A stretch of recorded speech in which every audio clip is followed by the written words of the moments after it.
Hey, what is up, everybody? Happy that you stepped by. So, I'm Ja, and welcome to today's live stream. Well, that was a nice movie from our team, from the headquarters, and it's actually about the topic that we're going to do today. So, what are we doing? Why are we here today? We're going to show you many monitors and many of the things that you have to keep in mind when choosing for the right monitor for you. You know, nowadays, not the easiest choice. So today, we're going to do everything about that and help you out with your next monitor choice. But of course, you know, my live stream wouldn't be complete without my lovely colleague, Mike. So I'm going to, because I'm happy, and clap my hand, and hopefully Mike will appear. Well, hello, Mike. Good to be back here. Yeah, you're back again, man. I think. Yeah, not physically, but yeah, still from home. I haven't seen you for a long time, huh? Felt it's been a while. Always seen each other a lot digitally over the weeks, but not in person.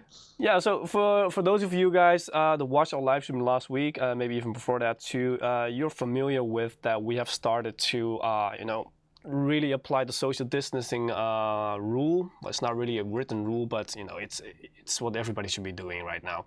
So we, of course, are doing that too. So even though we did our best to make Mike seem like he's right in the studio with me right now, he is not. Completely fake. So that's why his name tag also says at home, you know? So he's not actually here, guys. So no worries, we're safe. Because nowadays, you know, everybody should be doing social distancing when you're with one more person than yourself, obviously. Well, Mike, and how are you doing, man? Yeah, still good. safe? How are you? Yeah. I'm at home, so I'm safe. I'm dodging bullets left and right at the office. Yeah, of course. So yeah, we're all doing fine, guys. No worries. So we hope that you're doing fine as well, and your friends and your families, of course. And well, to make everybody really happy, I would like to announce that today we're not giving away Steam wallet codes, but this side, right here, we're giving away Monster Hunter World Iceborne. So if you go to msi.com/do/insider, perform a few actions, the more you do, the more chance that you will have at winning one of the game codes today. So we have more than one, so don't worry. If you didn't win one on the first try, there's more to come.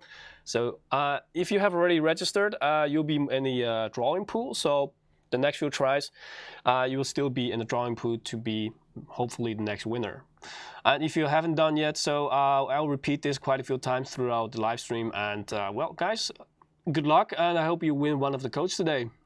And later, there's the page open right now. I see we already have 110 entries, so going well. Make sure to sign up. Seems like a lot of you guys know the thrill, huh?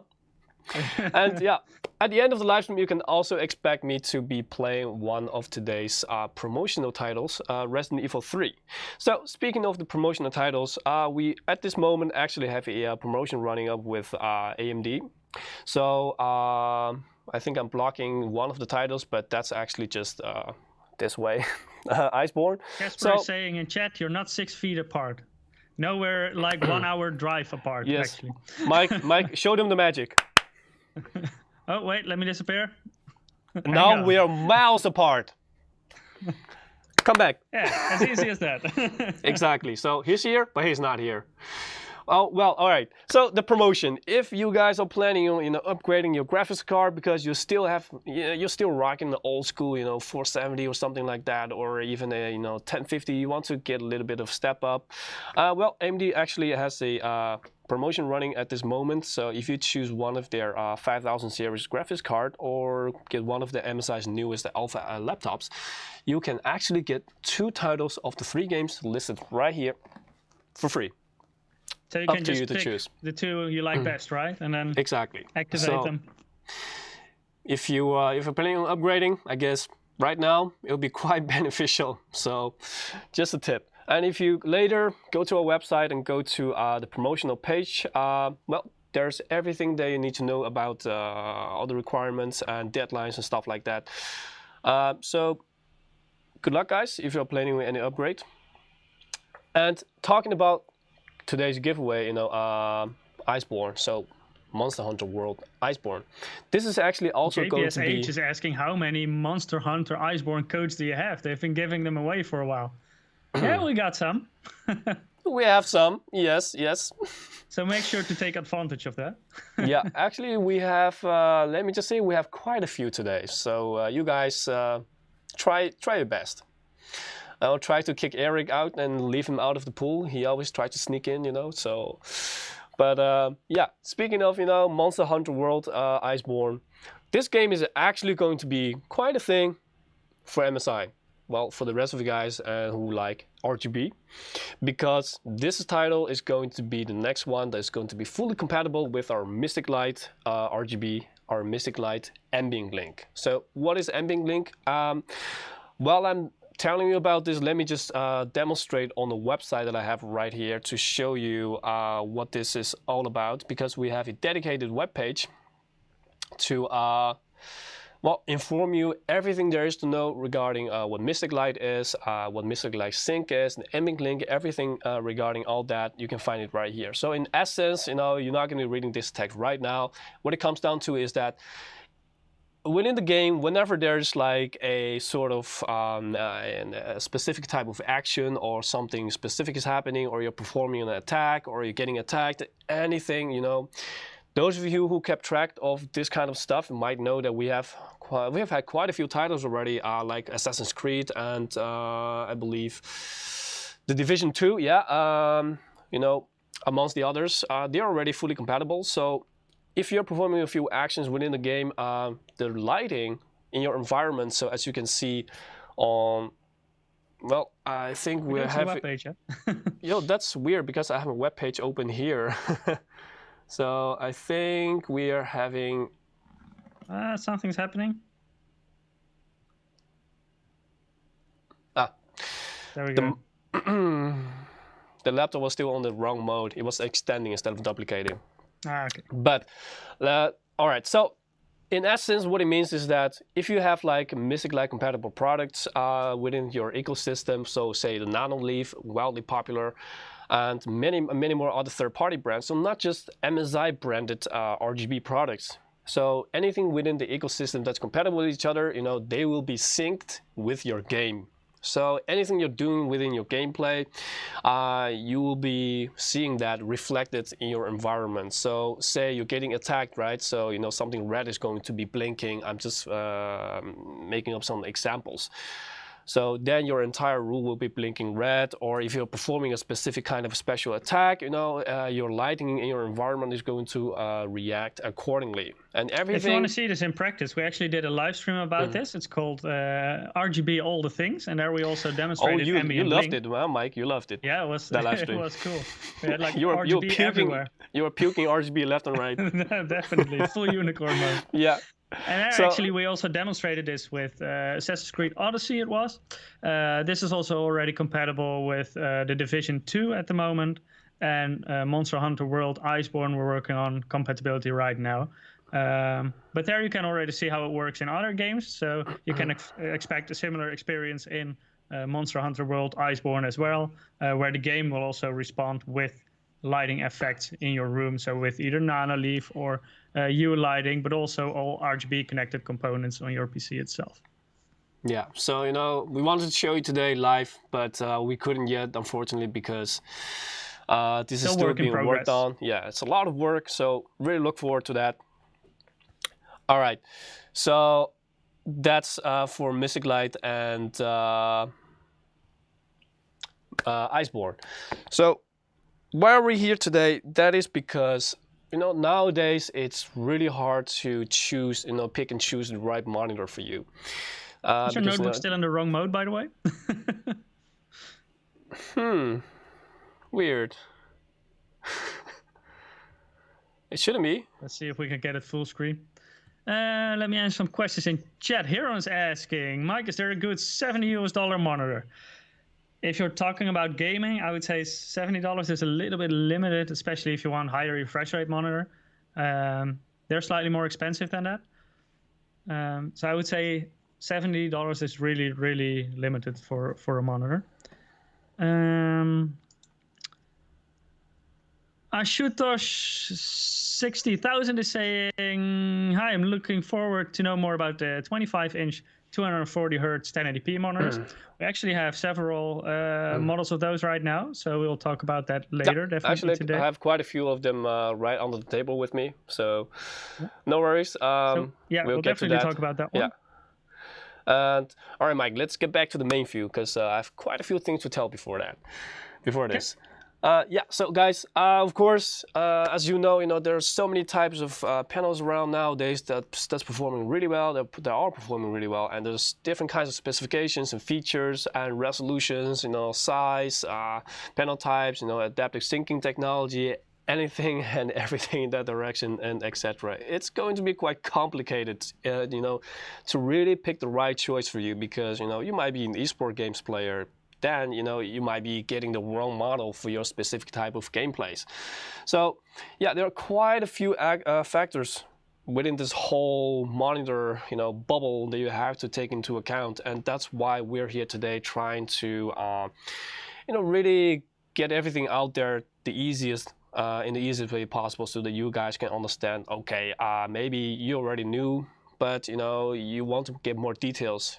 Maybe some friends are knocking on your door asking you, hey, do you maybe know what kind of types of monitor I should be getting? We are here to get you that information to make everything more, let's say, practical when you're choosing the next monitor. I see Andreas is in YouTube chat already asking, what would you pick between VA and IPS? And we're going to answer these sort of questions because it's really hard to give one definite answer for this. We have For all one person, the details lined up. VA is the better option. For the other person, IPS is the better option. So we're going to talk about the benefits of each type of panel and in what situation you should choose for example, VA, IPS, or TN. So we'll go deeper into that. So we're going to discuss different topics today, and the end result for every person will be different because every person has his own preference, is looking for different things. Some people want a very competitive gaming monitor, some want an immersive gaming experience, some people do both gaming but also some content creation on their monitor. Yeah, some regular entertainment. So a lot of different use cases. Yeah. So I see Edwin was asking, is it true that IPS gaming screens does, I think the question just got passed, but he was asking if the IPS screens have difficulties achieving 144 Hz refresh rate. Well, back in the days maybe, but nowadays definitely not, because nowadays we even have a IPS model that achieves 240 Hz refresh rate. So yeah, no problem at all nowadays. Yeah, in the past, indeed, like panel types like VA and IPS, they used to be quite a lot slower than TN panels, but they're catching up. They're still not as fast as TN panels. That's still the fastest technology out there. We're getting closer and closer, so that now they're also capable of achieving higher refresh rates. And especially if you put a little bit of overdrive on, they can actually be extremely fast and also quite suitable for competitive gaming even. So yeah, they're getting better and better. Yeah. Edwin K is asking, are the monitor prices going down in this situation?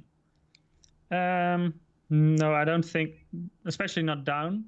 I hope they won't rise very much either, but we have to see how it evolves over time. Because the situation in the world is quite complicated right now, and it's not all in our hands because we're also like if you're thinking about logistics and stuff like that, we're working together with other companies, and if those costs rise, then you will also see that in, for example, computer hardware prices. So it's not all in our hands, but we try to keep it as stable as possible. Yeah. Okay. So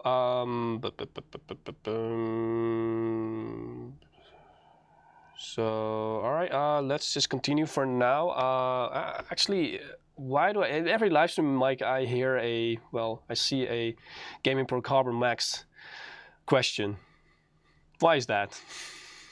I don't know. I think popular model. Yeah. It's cool motherboard. So it's, again, somebody's asking for the release date, but well, Mike, if you have it, if you're allowed to give it, I guess you can give it. But if not, maybe come back later. It was just released very recently. I believe he's talking about B450 Game Pro Carbon Max. Yeah. So it'll be very dependent on the region whether or not it's already available. So make sure to check with your local retailer to see when availability is there in your region, because for some countries shipment takes obviously a bit longer than for other countries because they're simply further away from our factories. So it's very hard to answer this directly for the worldwide situation. So check with your retailer. He has a better view of when they can expect shipment arriving. Yeah. All right. So tons of questions to be asked and tons of questions to be answered regarding the whole monitor stuff, right? So that's why we also started a whole campaign to help you guys out with a lot of this kind of stuff. So we have, blogs wrote out, we have video materials wrote out, and one of the stuff that I can show you in just a moment is, for example, our dedicated page for this whole monitor problem. And here we have the page for choose the right monitor, so choose the right playstyle for you. Here we have the whole, actually all the sections we have here already lined up in text, just to help you to see, hey, what kind of monitor might fit your style best. And so yeah, it's not easy, so that's why we try to make this as easy for you as possible. So we also link the products here that we think is right if you choose a specific kind of playstyle. So here you can just go to the website after the live stream. If you have more questions or something is still not clear, you can still go to the website to see if you can find your answer. So you can just go to our MSI.com website and just look for choose your playstyle, or you can just note the link right now. If you guys want the link, we can also try to give this in the chat. But yeah, so we're doing a lot from our end in order to give you guys the best idea of what you should know and what's important and what kind of stuff comes with kind of benefit right now. So here we have just a few slides, so don't worry guys, bear with us just to get you guys through because some details do need these kind of visuals in order to for us to explain better, right? So yeah, we have. So let's start with the start, because display size sure. usually it's quite an easy starting point, because where are you going to use your monitor for, basically? If you want to use it on the go, then you would want to have a very small portable monitor, obviously. Surprisingly, not always on your table. No, you can even take it in the tray nowadays. We have very nice 15.6 inches, right? Our current portable model. So yes, you can actually get a very nice small monitor nowadays. But if you're a bit further away from your monitor or something like that, then it's obviously not very convenient to have a small monitor. So then you would go to medium or even large size. And in general, you would see that the medium-sized monitors are especially popular amongst esports enthusiasts, competitive gamers. In games like CSGO, Rocket League, Overwatch, stuff like that, people prefer to see everything at once, so they don't want to turn their head to see certain aspects of the game. They want to see everything at once, so they have full control of the game. So we see that especially like 24, 25 inch seems to be the sweet spot for that. You can see some competitive gamers still game on 27 inch even. But that's basically like the maximum size competitive gamers at least tend to use. So here there is actually like a underlying cause which is more personal, right? So there isn't like a written rule of saying 25 or 24 inches is like a must, but it's just what generally the industry has seen that most people prefer, especially the pro players.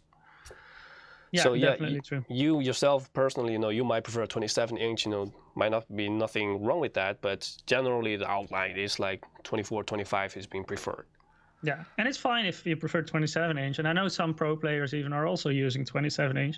So it's not that absolutely no good players use a bigger monitor. It's just in general, the higher level players tend to use 24, 25 inch. Because it's easier to have an overview, basically. Yeah, it's easier because your eyes don't have to move that much from left and right, because everything is already kept in focus right in the center. So that's why I think the smaller the size, the easier it is to keep track of everything, the whole picture. It's less distracting. Definitely. And also, for some reason, if you happen to have like a very deep desk and your monitor is quite far away from you, then you would usually see that a slightly bigger monitor would be more beneficial to you. And because it's further away from you, you don't lose overview that fast. So it's also very much dependent on how far you're away from your monitor. Yeah. And just to give you guys a visual representation of what kind of difference are we talking about between medium and like large. So yeah, we just talked about medium sizes like the eSport monitor sizes, right? So here we have a 24.5, so let's just say 25 inches model. So this is our G-Sync model, the NXG 252. It's 0.5 milliseconds when it comes to response time and 240 hertz refresh rate. So, earlier somebody was asking the question, what's really the difference between a eSport model and a non-eSport model? So, there are quite a few factors on the line that really, affect this. And first of all, really the refresh rate. So this is like the 240 hertz refresh rate model. And generally, if you're playing AAA title games, on high visual, because that's usually what you tend to want with a AAA title game, because they look awesome. So you want them to look awesome.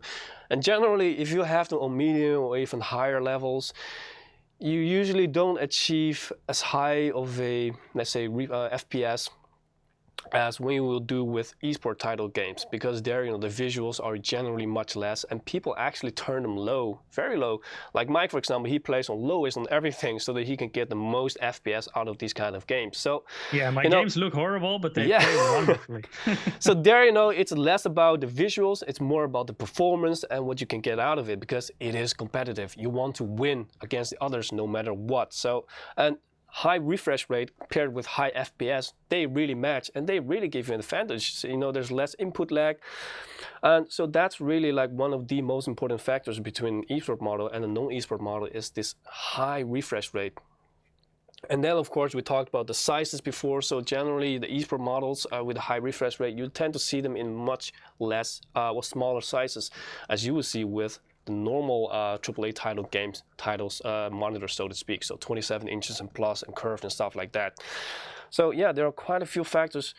And like we also said, Mike already explained this quite well. I also said, this is also kind of personal too. So if you prefer to have a 27-inch with a high refresh rate, hey, go for it. And if that's what you truly feel like you're comfortable with, that's fine. But here now I'm trying to show you guys, okay, so here we talked about the medium-sized kind of monitor. So this is 25 inches. And you can see if I put this right next to like the large section of the gaming monitor, so it's 32 inches and plus. What kind of difference we're talking about here? So this one is 32 inch. So this is our 4K gaming monitor, the MAG321ZURV. And you can see the difference is quite massive.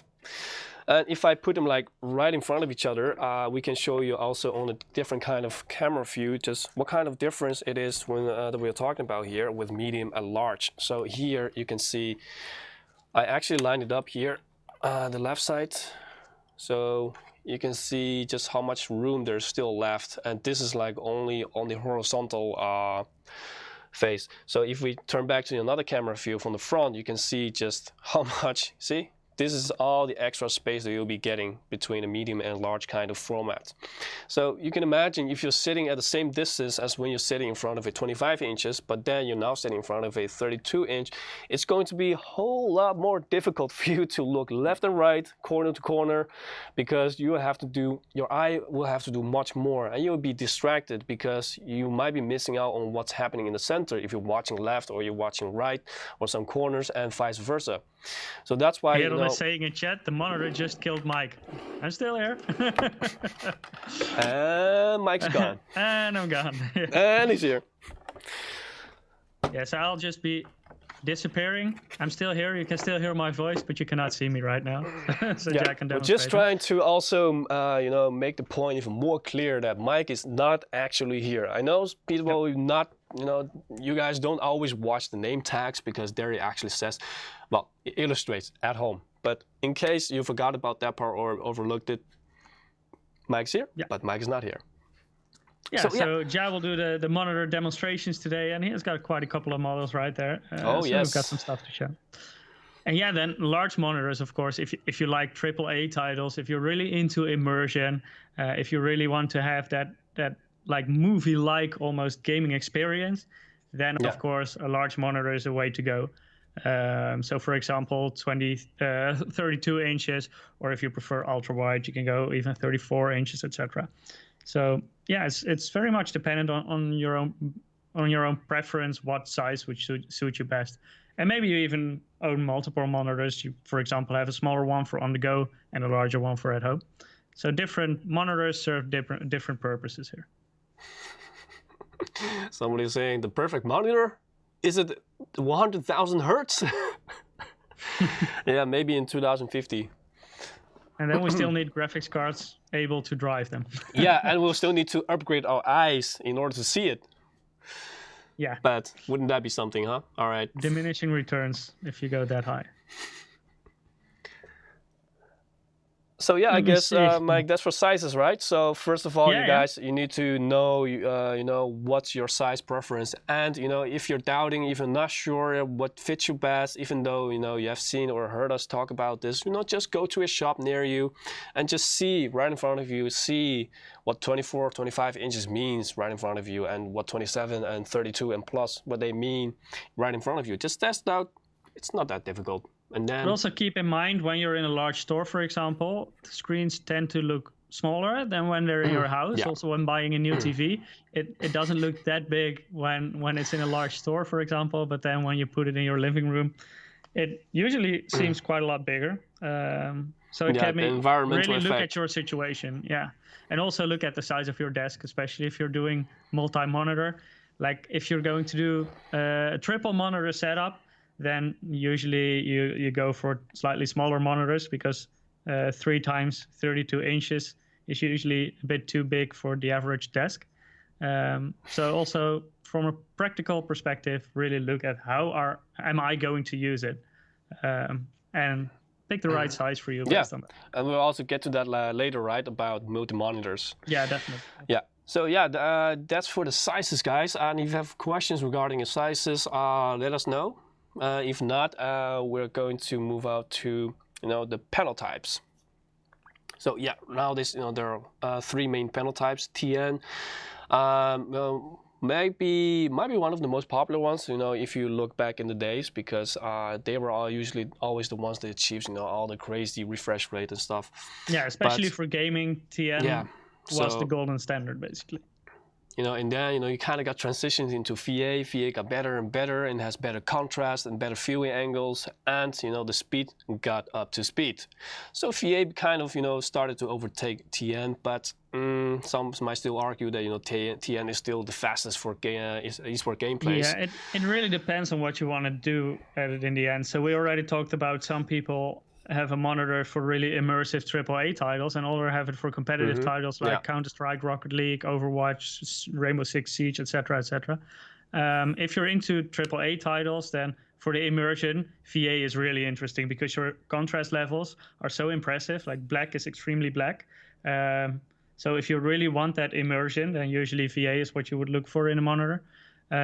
If you really want the absolute fastest screen out there, then TN is still the way to go, because in the end TN is still the fastest technology out there, and we even have a model with a 0.5 millisecond response time, so that's insanely fast if you really want to have a competitive advantage in terms of speed for those eSport titles. So that's our then G-Sync TN is model. definitely still very interesting. Yeah, that's our G-Sync model indeed. And then nowadays we're also seeing more and more IPS-based gaming monitors. So a couple of streams ago, we also discussed our new 240 hertz IPS monitor. So it's also 25 inches, 240 hertz, 1 millisecond response time, so also extremely fast. And IPS is interesting because it can serve different purposes. So especially if you do multiple things on your monitor, if you're not only playing competitive games, but you also do maybe some content creation, maybe some streaming on the side, or making YouTube videos, stuff like that, where you also want to have more color accurate monitor, for example, or if you care more about the viewing angle, stuff like that, then IPS can also be a really interesting choice, especially if you're doing different things on your monitor other than just gaming. I see some questions in chat. Let me take a quick look at those. Michael is asking, do you have to have an adaptive sync capability on the monitor in order to take advantage of NVIDIA's syncing? or will it still work with regular FreeSync monitors? So for NVIDIA cards, they used to work only with G-Sync monitors in the past. Nowadays, they're also G-Sync compatible monitors. So they're certified by NVIDIA. They don't have the hardware module inside, but they can still use adaptive sync. We'll talk about this in detail later.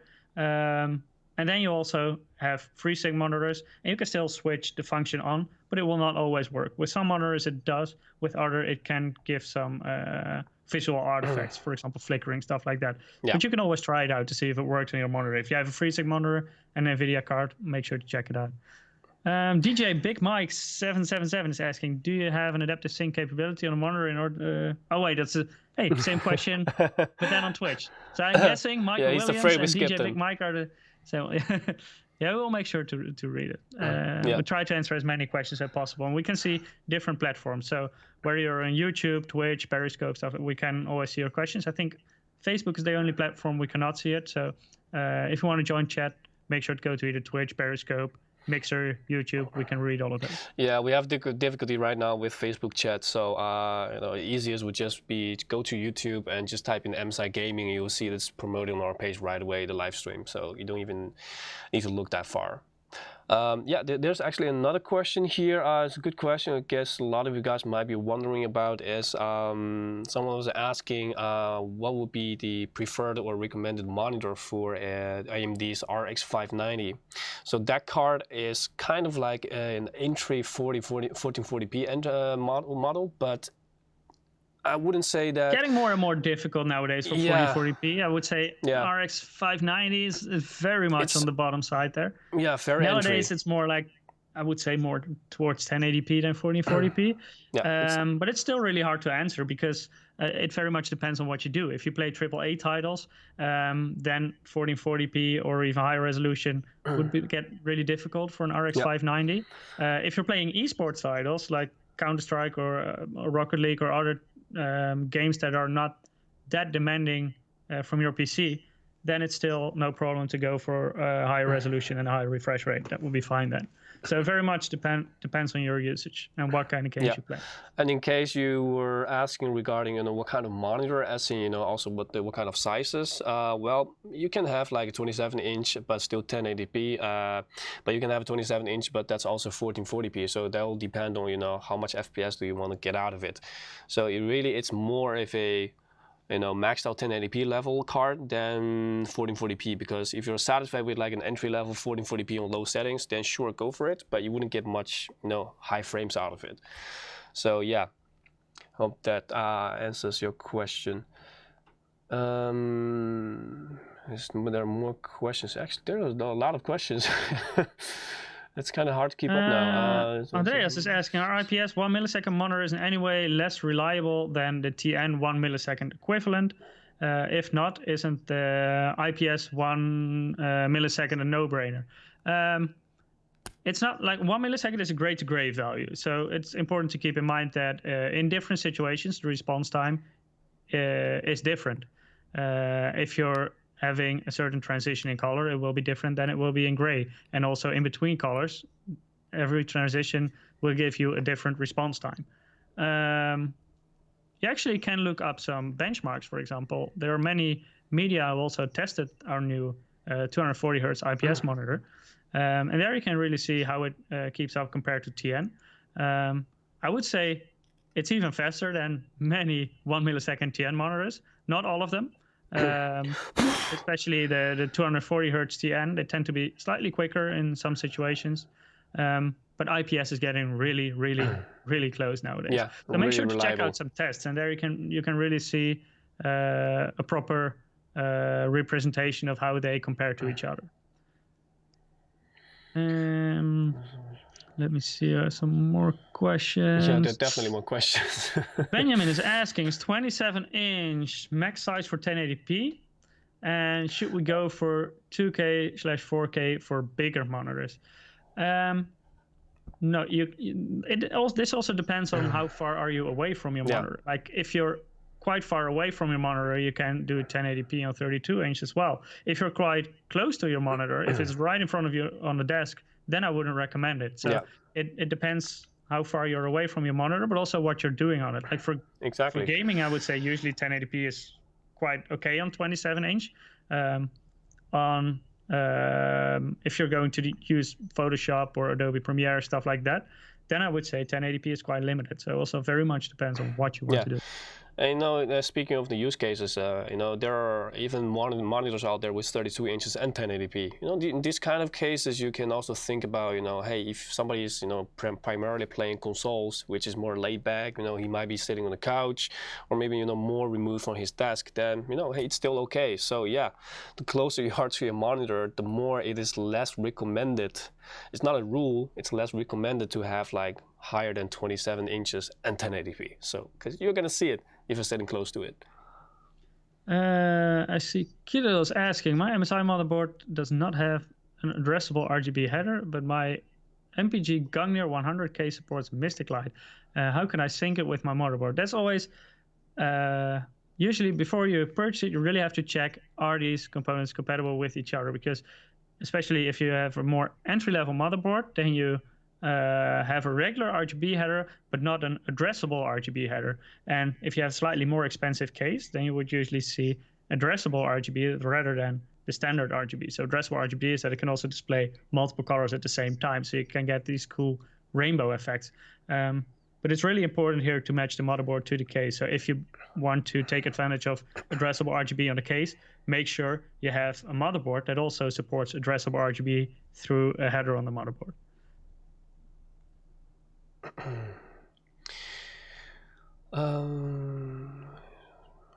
Let's see.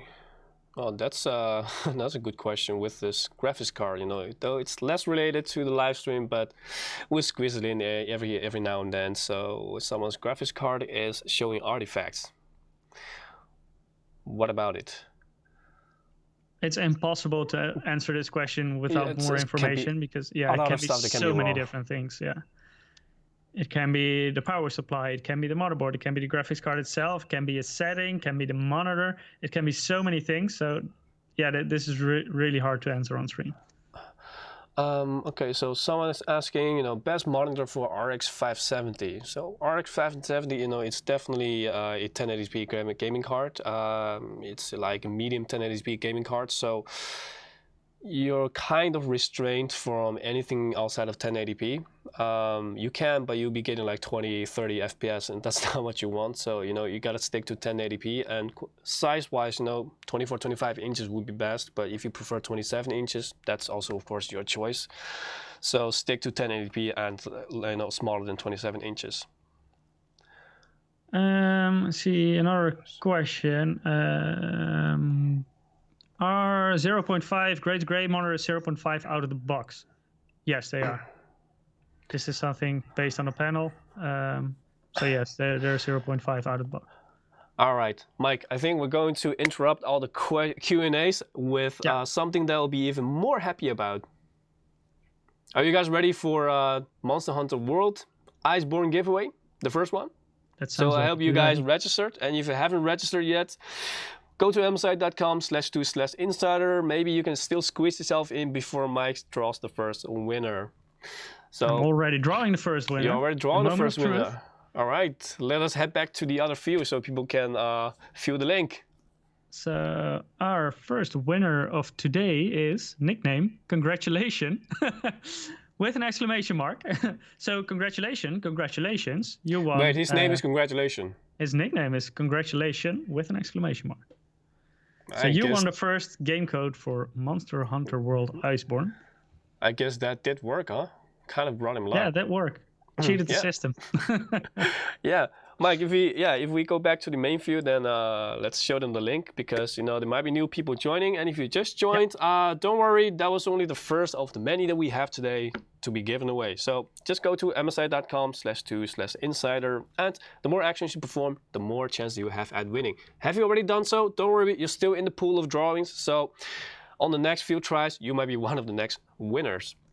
Yeah, so our bot in the chat is also spamming the direct link to Gleam. So if you cannot access it through the website, you can directly click on the link in the chat to join the Gleam giveaway there. Yeah, and just to briefly recap, in case you just joined, we actually right now, because later I'm also going to play Resident Evil, and we're giving away Iceborne.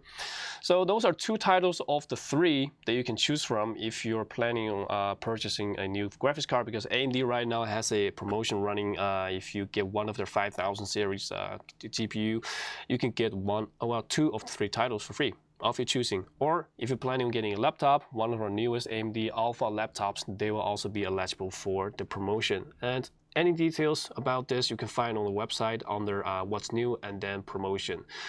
So if you're planning on doing some upgrade, good luck to you, because right now seems pretty favorable with 2 of the free AAA titles. All right, so where were we? So we just talked about panel types. Well, if you guys still have any questions regarding panel types, just ask them right away. If not, I would like to say that make sure that you know and you're aware of what type of games do you like to play, and what type of plays that you think, or games you think you're going to play in the near future. So if you're like planning on playing a lot of competitive titles, then you should consider a panel type that has a high refresh rate. And in these kind of cases, all 3 are kind of capable of high refresh rate. But hey, is color reproduction really important to you? Do you want your game to look even more real, more realistic, with more polar pop? IPS has the best color reproduction here. Hey, if you want the best contrast, if you think that's the most important to you, then hey, VA might be something that you want to go to. So different kind of specifications for to your liking. So you got to ask yourself what kind of gamers are you, and what kind of panel might suit you best. And so we hope that with the information that we just gave you, that you can make a better choice. Just to take away some confusion in chat, because I see Pierre Place asked how many ARGB headers does the B450 Game Pro Carbon AC has. Peter already partly answered that with, but those are the 2 regular RGB headers. The B450 Game Pro Carbon AC actually also has 2 addressable RGB headers, 1 J Rainbow header, so that's like the general addressable RGB header that's compatible with most third-party products, and then there is a dedicated J Corsair addressable RGB header that is specifically compatible with Corsair addressable RGB products. So in total, that motherboard has 4 RGB connectors, 2 regular ones, 1 addressable RGB J Rainbow, and 1 addressable J Corsair. The legend of ankles is saying you guys aren't 6 feet away or apart. Well, first of all, let me just say we prefer the metric system. Secondly, Mike, let's show them our magic. And I'm gone. Where's Mike? Is this more than 6 feet now? All right, you can come back now, Mike. So no worries, guys. We're always safe. We try to stay safe for each other's safety. So not just for yourself, but also for the people around you. So remember, guys, do not fight the social distancing rule. Don't think it's cool to be with your friends on the street and don't care about this, because before you know it, you might be infected, or you might have infected someone else without even knowing. So let's just all be responsible, okay? So stay safe, guys. All right, so continue from the panels. Well, what about resolution, right? Because resolution is, of course, one of the biggest topics regarding monitors. So 1080p, 1440p. Right nowadays, you also have resolution for ultra wides. There's like 2560 by 1080p. You name it. So yeah, what about resolution? So I think we already had a couple of questions about this in chat. I saw many people already wondering, like, I want a 27-inch monitor. Should I go for 1080p? Should I go for 1440p? And this is also very dependent on your usage, but also on your graphics card, because a 1080p resolution is way easier to handle for your graphics card than a 1440p monitor, because it basically has to render way more pixels in your game. So it will be harder on your graphics card. So definitely something to take into account here. And also very important, what kind of games do I play? Do I want to play fancy new AAA titles, and do I have a mid-range graphics card? Then 1440p might be a little bit too much for your graphics card. Not the best combo, huh? Yeah, it's always very important to match your graphics card and your monitor based on the games you play. If you don't do that, then you might have a very bad game experience, and that's not what you want in the end. And also, what else do you do on your monitor? Do you do content creation? Then usually a higher resolution monitor will give you more basically real estate on your monitor. So you can put more different elements on the same screen size. If your eyes are not very good, you might not benefit from it too much because you will still have to use a lot of scaling. But it will still give you a sharper image. So also here on this image, you see two screenshots. They're enlarged a bit to emphasize what the difference is in sharpness between 1080p and 1440p. But 1440p definitely gives you a sharper image on the same monitor size. So it's not necessarily that a 4040p monitor on 32 inches gives you a sharper image than 1080p on 24 inches, because your pixel density is also based on the size of your monitor. The bigger the monitor, usually the higher resolution you want to keep things sharp, basically. Yeah, and Mike, you are crazy about pixel density, right? Because what type of panel are you? Well, what's your resolution and what size is it? Remind me. I'm using 23.8 inches to be exact, so basically 24 inch at 1440p. So it's quite not a what high you see, pixel huh? density. Not what you see every day. No, it's not very common. I like this combination. I like to have quite high pixel density. My eyes are quite okay, luckily. So it's still very easy for me to read. Yeah, so that's, and it gives you a very crisp image. Yeah, Mike's situation is like a perfect example of, you got to know, what your eyes can really see and what you prefer to see, because the smaller your screen size is and the higher your resolution, the more pixel density, well, the more pixel there is, per inch. So the density is much higher. So everything is much, much sharper and crispier. But of course, this all comes with, performance impact. So like Mike said, keep in mind what GPU you have and know what you can handle. So yeah, of course there's also 4K, but we think that for now it's not really practical to be giving you guys a lot of information regarding 4K because it's quite simple. It's just one straight line, and 4K is just really hard to handle nowadays, unless every one of you out there has like a 2080 Ti or 2080 Super.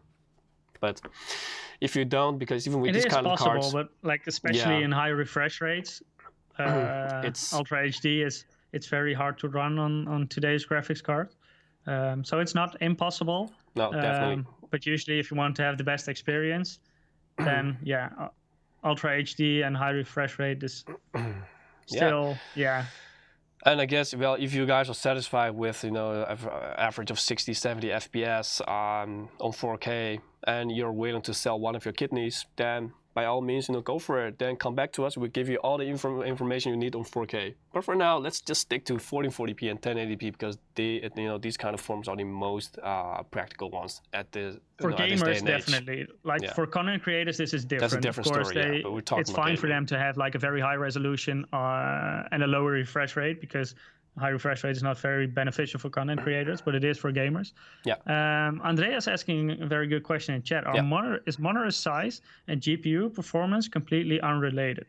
Yes, they are completely unrelated. The only thing you have to take into account is the resolution, the refresh rate, and the GPU performance. So the higher resolution and the higher refresh rate you want to achieve, the stronger your graphics card needs to be. And it doesn't matter if that's on 24 inch, 27 inch, 32 inch, those are completely unrelated. So it's all about resolution, refresh rate, and GPU power. Yeah. And Mike, someone is actually finally doing the effort, to be asking how my name is pronounced. A lot of you guys and a lot of the people, from my experience, all think that it's pronounced Jackie Chan. However, I do see the similarities, and as to why Western people would think or just presume it's pronounced that way, I don't understand, but it's not. It's actually really difficult. So good luck with that. It's Jackie Chan. Totally not similar to how all the letters are being spoken in the Western languages, but I wasn't born here, so can't blame me. We always take the easy approach. We just say Ja. Exactly. So a lot of the times in the stream, you hear people just screaming my name, but it's like only half of it. But that's also what I prefer. It makes it less awkward for the both of us. Just say Ja. It's can't really go wrong there. It's like fast, easy. It's Hank. Convenient. Everybody wins. Exactly. Less is more. Exactly. So there you have it. Thanks for asking, though. I appreciate it. Tony Willie is asking on Periscope, all pro gamers use 1080p. Will they ever make a 1440p move? Eventually, I would say yes, but I expect this still to take a while. Like in the past, pro gamers used to use even lower resolutions than 1080p, and I believe some still do. I believe some Counter-Strike professionals still play at lower resolutions or use black bars.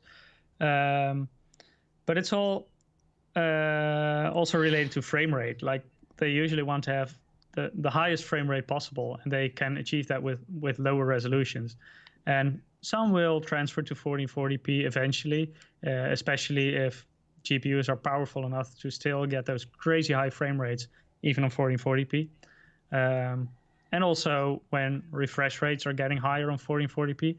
Nowadays, the first 1440p 240 hertz panels are popping up, but they're still way more common on 1080p because that's pretty much the golden resolution for esports nowadays. So yeah, eventually I think resolutions also in pro gaming will increase slightly, but in general they always tend to go for slightly lower resolutions in favor of more FPS.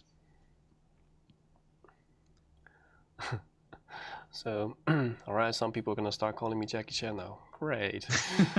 You started it. Someone is asking if we have a website where all the information regarding what your monitor should be or what fits you, sizes, resolution, refresh. Actually, we do have it because at this moment we have a campaign running, and within that campaign we also released a website, which is dedicated to giving you the education or information regarding, hey, what fits you best? Is the resolution that really matters to you? This size and that. So, and then we also relate all this to a specific kind of model that we think is the best fit for you. And I guess I can try to show you, but I have to get out of my exciting PowerPoint slides first.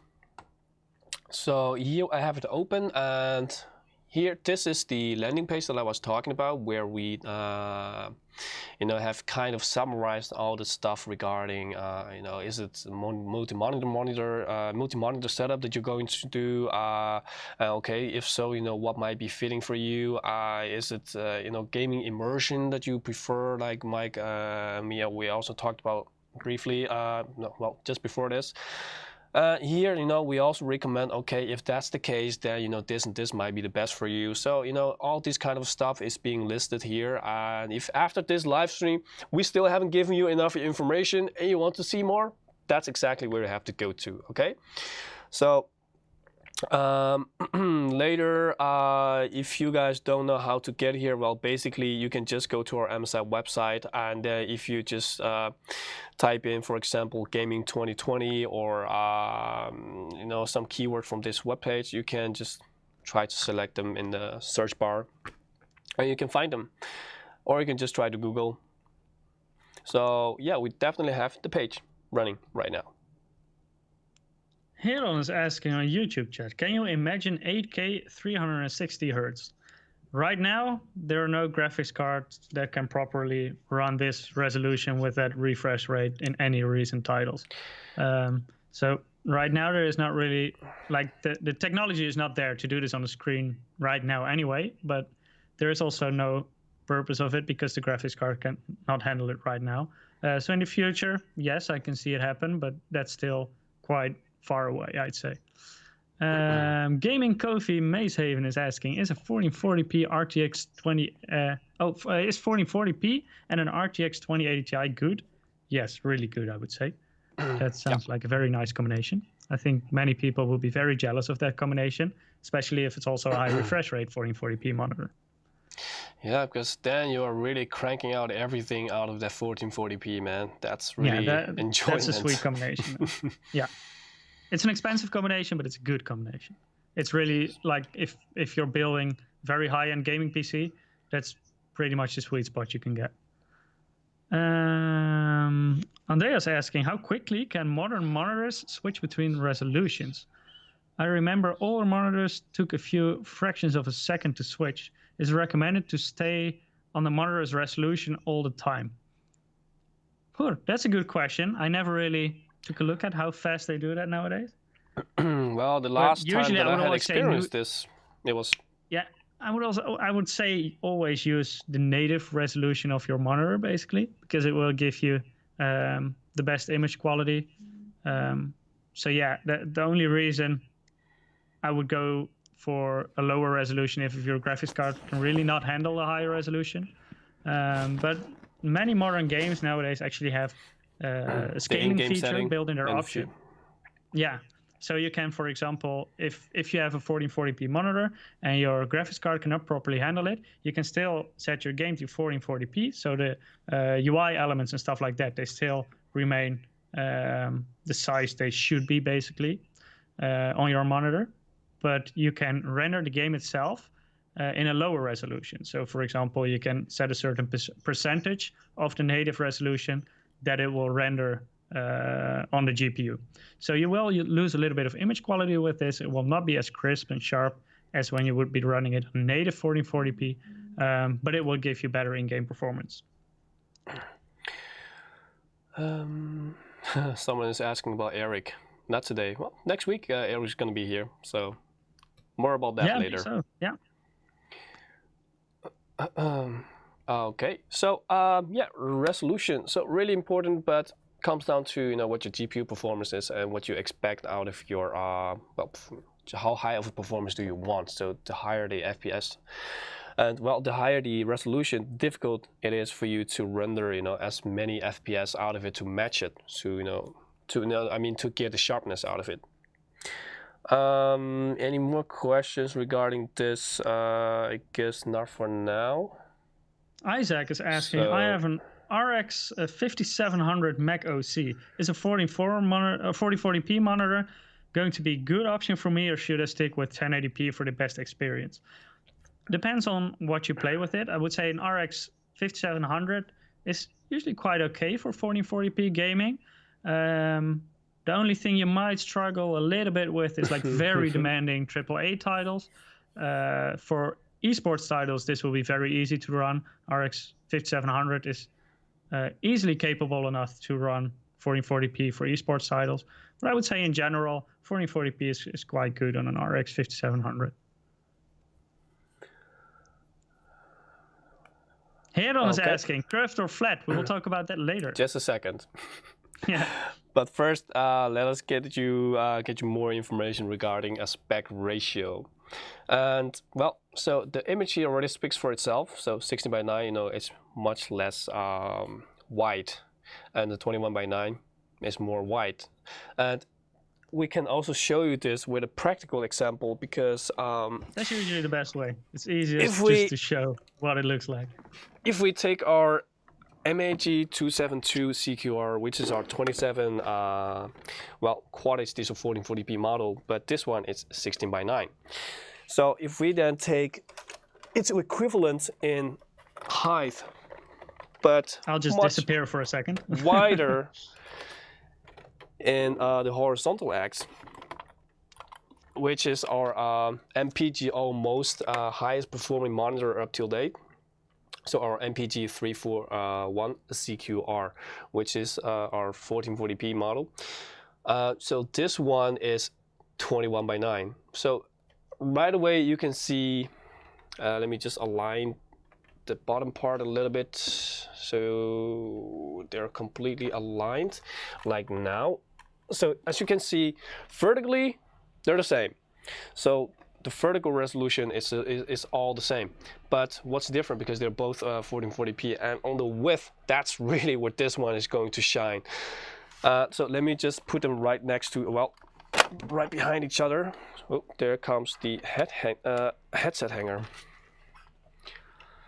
So if I put it this way, you can see just how much this is going to stick out. If you compare like the same, let's say the same resolutions of 1440p, but the one is 16:9 and the other one is 21:9. So right now you can see I have here all aligned. You can see like you will have like about 33% extra screen real estate. So the camera angle actually makes it a little bit less say spacious right here. but if you look at this from another angle, it's going to be more clear. So as you can see, I'm drawing a straight line, and on the right side, this is like all the extra room you will have. So if you then pass it along, you can see it's like almost 33%. So that's like really the difference between within the same resolution, and you will have like a 16:9 aspect ratio and a 21:9. This is all the extra space that you will get, and this is also going to be so much more immersive when especially when you're playing AAA title games where the visuals are just so much more impressive and much more detailed and enjoyable and just more realistic. And in these kind of cases, as we already talked about before, that's really where you, well, first it's still personal, but generally that's where you want to have more gaming immersion, because you really want to enjoy the kind of details that you're seeing on your screen to be really embraced by your gameplay. And this way, when it's curved and it's like 21:9, so there's much more width, so there's much more, let's say, the replication of the real world, because you can't really see past the sides of the monitor. Well, of course, if you turn your head, you can, but this way, it all comes to you much more than when it's only 16:9. That's still kind of the same principle. The 16:9 can also be immersive if you're sitting maybe a little bit more closer to it if you compare it to 21:9. So yeah, of course, if you do want to play 21:9 in that case, because you want to have more gaming immersion, you also have to take into account that this extra screen real estate, this extra immersion doesn't come for free, because you will then also need, let's just say that when you're using the same GPU for your 16:9 monitor, which is the same resolution, but then for the 21:9 monitor, you will have to cut down 33% in performance with the same GPU, because with the 33% extra pixels that you would get with the 21:9, that's also going to require 33% more performance. Yeah, so you need a faster GPU basically, because the vertical resolution might be the same, so it's still, for example, either 1080p or 1440p, but your horizontal resolution is much bigger. Like if you're talking about 2560 times 1080, that's horizontally, it's as large as what you would see on a regular 16:9 1440p monitor. So it will have to drive quite a lot more pixels, so it will be more demanding on your graphics card, definitely. Yes, but once you have experienced what it means to be gaming with 21:9, the kind of immersion, you will know that it is really a very, let's say, it is a very different experience. Like in certain games, it can really benefit you. Yeah. Like where I also really like ultra wide is in racing games, for example. In the past, you always saw people using multiple monitors, like for example, triple monitor setup, but then you always have these bezels in between. And with an ultra wide, you still get this really immersive, very wide experience, but you don't have any bezels. So it's really nice, I think, in racing games also to use an ultra wide monitor. But for example, in eSports games, I don't really like ultra wide. There I prefer 16:9 over 21:9. So it really depends on what you play mostly. So someone is asking, are 2 times MPT 341 CQR, so the ultra wide that I just showed you on the table by the next to each other, too wide? To be depends comfortable. Your distance also. Well, I guess that's going to be really, really wide. You will have to turn your head, left and right. But hey, sometimes that's what you want. For example, with what Mike just mentioned with the racing game, that's like really like kind of the simulation of real life, right? Because there you also turn your head left and right sometimes to see over your shoulder and stuff. So yeah, depending on what kind of situation it is, yeah, it can be comfortable because that's what you're looking for. But if you're going to use it for gaming, I would recommend using 3 16:9s over 2 21:9s, because if you use 2 21:9, you have the bezel right in the middle, and that's something you don't want. So then 3 16:9s will be better. Or of course you could even go for 3 21:9s. Yeah, I mean, why not, huh? If dual monitor gaming is usually, it's not very convenient because of the bezel in the middle. I would always go either game on 1 monitor or a game on 3 monitors, but not on 2. So can you run Doom Eternal in 1440p with 2060 card? with this monitor. So with this monitor, I suppose you mean the ultra wide that I just showed you, so the MPG 341 CQR. Well, with that one, depending on what kind of settings, you can definitely run it, but it's going to be on an quite ultra wide 1440p. Yes, I would recommend a slightly faster card than a 2060. Also, 2060 is limited to 6 gigabytes of VRAM, and the higher your resolution is, the more demanding it will be for VRAM. So I would, if you, for example, have a 2060 Super, that one already has 8 gigs of VRAM, will give you a bit better performance on especially higher resolutions. But if you really want ultra wide 1440p, I would opt for a slightly faster card, like I'd say basically 5700 XT on the AMD side, or 2070 Super or higher on the NVIDIA side. Yeah, so yeah, you can run it with 2060, but that's not really recommended because of the low FPS, and especially with Doom Eternal, that's a very fast-paced game. I mean, last week we streamed it, I played it, and I got experience firsthand, just how fast that game was.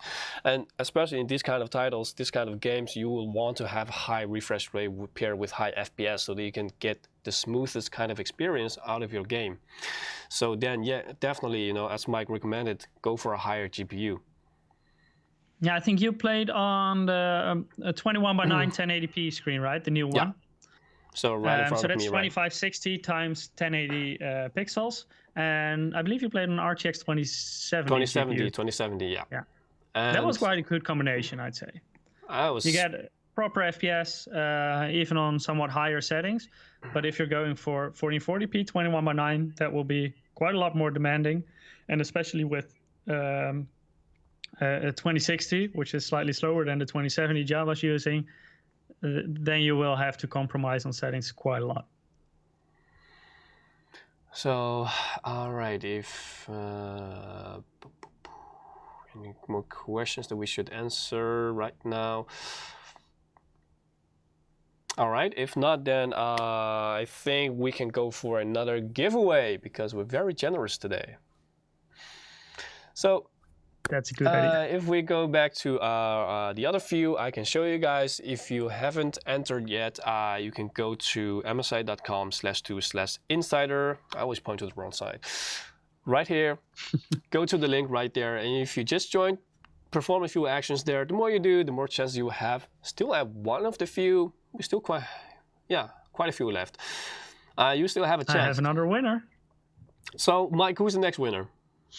Our next winner is, at least his nickname is Kiwi. I don't know how to pronounce it. First name of this person is Roman. Congratulations. You also won a code for Monster Hunter World Iceborne. So Kiwi, I'm not sure how to pronounce it, but congratulations. Yeah, I hope you're going to enjoy all the monster slayings in the upcoming days, because well, in the upcoming 2 days, tomorrow or the day after tomorrow, I'm going to send out all the game codes, so that's when you guys should expect it. So don't worry about that, you'll get it in the next 2 days. And after that, go slay. Well, Darius is saying, I have an RTX 2080. It runs the MPG 341 CQR pretty well. Yeah, with the RTX 2080, that's a good experience, I'd say. Lucky you. That's quite an expensive setup, but lucky you. It's a good combination, though. Definitely. For immersive gaming, you can even run AAA titles on this properly. So that's a very sweet combination. Yeah. Indie Gamer 1337, so lead, is asking, will the MPG 341 CQR have a lucky plushie in the box? Ja, can you answer that? Well, I wish that was the case, because I would have definitely stolen one out of the box, because we have a box here. But unfortunately, that's not the case. But hey, maybe I can feedback this to my colleagues in Taiwan. Maybe in the near future they might start doing it. So, and if you want to have a chance to get one of those sweet ass lucky plushies, make sure if you're on a gaming event or something like that where MSI is also present with a booth, make sure to check out the booth. Sometimes there are lucky plushie giveaways there. So I cannot promise you on every gaming event there will be lucky plushies giveaways, but I know sometimes they give them away on these gaming events or hardware events. And definitely, especially you have more chance if you go to like a dedicated MSI convention. So really just, not that we're partaking in some other events, that it's our own event. So MSI Fan Day and stuff like that. There, you definitely have a chance of winning one of the plushies. Yeah. So right now it's a little bit complicated, of course, with the coronavirus situation because events are basically non-existent right now. But once they come back, I'm sure the lucky plushies will come back as well. Yeah, and while we're at it, speaking of the games, well, we're giving away the Monster Hunter World Iceborne game, but later I'm also going to play Resident Evil 3. That game really is everything that Resident Evil is all about and should be. But these are two of the titles that you can get for free right now because AMD has a promotion running. If you get one of their RX 5000 series cards, you can choose two of the three titles. And if you're also planning on upgrading your laptop or just getting one for yourself, finally a gaming laptop, we also have with our AMD Alpha laptops the current promotion running. And all the details you can find it on our website under promotions. So if you want to upgrade, I guess this is a really favorable time to do so. All right, so getting back to the aspect ratio.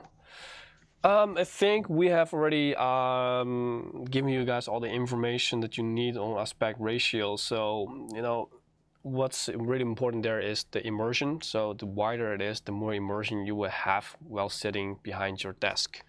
But that also means it will come at a performance cost. So within the same, say, resolutions of 1440p, 16 by 9 or 21 by 9, you can expect that you will need 33% more performance out of your GPU. So yeah, that's what you have to take into account if you want to have a wider gaming monitor because you truly enjoy the AAA titles, or when you're playing a racing game, you want to be more immersive, staring left and right as if it's in the real life. Yeah. So that's for aspect ratio. Andreas is asking in YouTube chat, those monitor models are quite the tongue twisters. Why haven't monitor makers gone for more friendly monitor model names? Well, there's actually the naming of the monitors. It's actually not that hard to explain. I know Jack can explain this really well. So maybe let's take an example name where we can see how it works. So, since we have talked about the MPG so much, let's take something else as an example. So let's just say, so I just mentioned MPG. Now, we also have MAG. What this means is that essentially you can already guess the M. I mean, come on, guys, guess what the M stands for. Think about us, think about the company. What would the M stand for? MSI. So yeah, the A and the P, actually we have another letter, but right now in the gaming monitor, it's not released yet. We have announced it, so there's going to be a even higher stage. So we first have the MAG gaming tier, then we have the MPG gaming tier, and later we'll have another monitor that's monstrous in the MEG gaming tier. So respectively, they will mean, the Arsenal gaming, the PG, the performance gaming, and then we also have the upper one, the extreme, the enthusiast gaming. So we have three tiers. And that's what you can also see at monitors and cases, for example. You also have the MAG for the more entry-level motherboards, MPG for the more mid-range motherboards, and MEG for the enthusiast level motherboards, so the really high-end motherboards. Yeah, so you see this across our product lines. So it's not just with the monitors. We really try. So with this, we're actually trying to make it more easy for you guys to understand that whenever you see MAG, MEG, MPG, you know, okay, so MAG is like the entry level to all the gaming models, so the Arsenal gaming, and then MPG, we know you're getting more performance, but this you will actually also see it back within the monitor. So if you see something that starts with MPG, you can also see that there are actually more features like visible. So if I, for example, take our, where is it? So this is our MPG model, the MPG 341 CQR. If we switch to a detailed camera view, we can see that on the front you can already see there are like different kind of features that you would never see in the MAG series. And that is, for example, here we have an artificial intelligence camera that scans the environment. And if I tilt it even a bit more, just looking for the right light angle, So you can also see there are like 5 LED strip bars on the front. Those are basically RPG strip bars that also has Steel Series game sense, which will mean that this will react real lifetime with your game. Of course, your game needs to be compatible. So, these are all just a few examples of why MPG is different from MAG, because it doesn't mean that our MAG models, they're less of a gaming monitor brand or lineup. No, not at all, because they're excellent models. And for example, our MAG 272 CQR is wildly popular between for the 27 inches. What it means is that the Arsenal Gaming, they pack all the gaming features that you need. Actually, it's even more extra if you compare it to like with other brands. Like we have the gaming OST that's like just so advanced, where we give all the possibilities and specifications that you want to change. So MAG, it's all the basics that you need. But it just means it's more that when like you a go back to higher, basics monitor, basically. Yeah. So the MPG will give you more features, but also with MAG you can still get like a 240 hertz monitor still. So in terms of performance, you can still get a great product. But if you don't really care about all the extras, about RGB on the front or camera, stuff like that, then MAG would usually be your choice. If you want to have more of those extras, then you go to MPG or even MEG. So basically, the quality, they're the same. So it's not like MAG is like less in quality. Not at all. They're excellent in quality. It just means that whenever you go higher tier, you mean that it comes with more features. So for example, the less strip bars, the artificial intelligence camera, there are going to be more like such features around your monitor that you might not expect on a, let's say, basic model. So that's what it means when we go higher in tiers. So that's what I also mean with you can see it visibly on the outside. So MAG, MPG, MEG, so Arsenal Performance Enthusiast. So that's the first part, and you see it everywhere in our product lines. And if we then go to the numbers, if you first just stare at the numbers like MAG 272, you might think 272. But if you really think about it, you will I guess you'll right away come to the conclusion that 27 might be standing for the inches, so the size. Because if you look at all of our models, all of the numbers, they make sense, because 25 1, so our eSport model means 25 inches. And the number that comes after the size also means which generation it is within its own product line. So the 1 means the first generation, 2 means the second generation, so it's renewed. 3 would mean the next one, so etc., etc. So 3 numbers all indicate just basically 2 things: the size and the generation. So if we then continue to the later ones, well, each abbreviation actually stands for a very specific and, well, very general, well-known monitor specification. So if you see C, that always means curved. So we are a big curved gaming monitors advocate, and C is always curved. So if there's not a C within the name, it means it's flat. So we do not have an extra letter to promote it. It's flat, so we're trying to make it easier for you guys. So whenever there's no C, it's flat. So if there's like a Q, it means Quad HD. Makes sense, right? If there's an R, it means RGB. Makes sense, right? So as you can see, at first glance, it might seem like everything is quite random, but everything is like very, if you really think about it, you can guess it. So CQR is, for example, curved, Quad HD, RGB lighting. You passed, Mike. Good. So if you Mustafa is having some questions in chat. I see he's not very happy that we didn't answer them yet, but we got many questions, so please understand that we try to answer as many as possible, but sometimes we're answering questions and we get so many in the meantime that it's hard to keep up.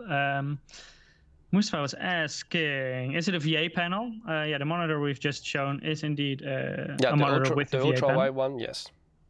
And Mustafa was also asking, what's the point of the camera at the front? Well, if you're too eager to know, I was actually wondering when I mentioned the artificial intelligence camera that if anybody was going to ask about it. Well, It actually scans your environment, so it will tell you intelligently. Well, it will sort of change the settings of your monitor accordingly. So, for example, if it says like, "Hey, your environment right now is very bright," it will automatically like tune up your monitor brightness. So if it sees like, for example, it's like nighttime and your environment is quite dark, it will then accordingly tune down your brightness in order to give you more eye comfort. So, also trying to protect your eyes. So stuff like that, you can also see in combination with the left strip bars, you can also indicate weather and stuff like that. So that's really just the beginning. So, the more we work on it, the more functions we can give it. So right now, that's the one that I just showed you. So that's like the world's first artificial intelligence camera, because it can also indicate, the temperature outside the community, the pollution rate, you name it. And you can also try to change this or see this in this Gaming OSD app, where you can have an overview of all of our AI functions. So I hope that answers your questions. I am Brosa's asking, guys, is it wrong to use a 65-inch smart TV for a monitor for your gaming PC?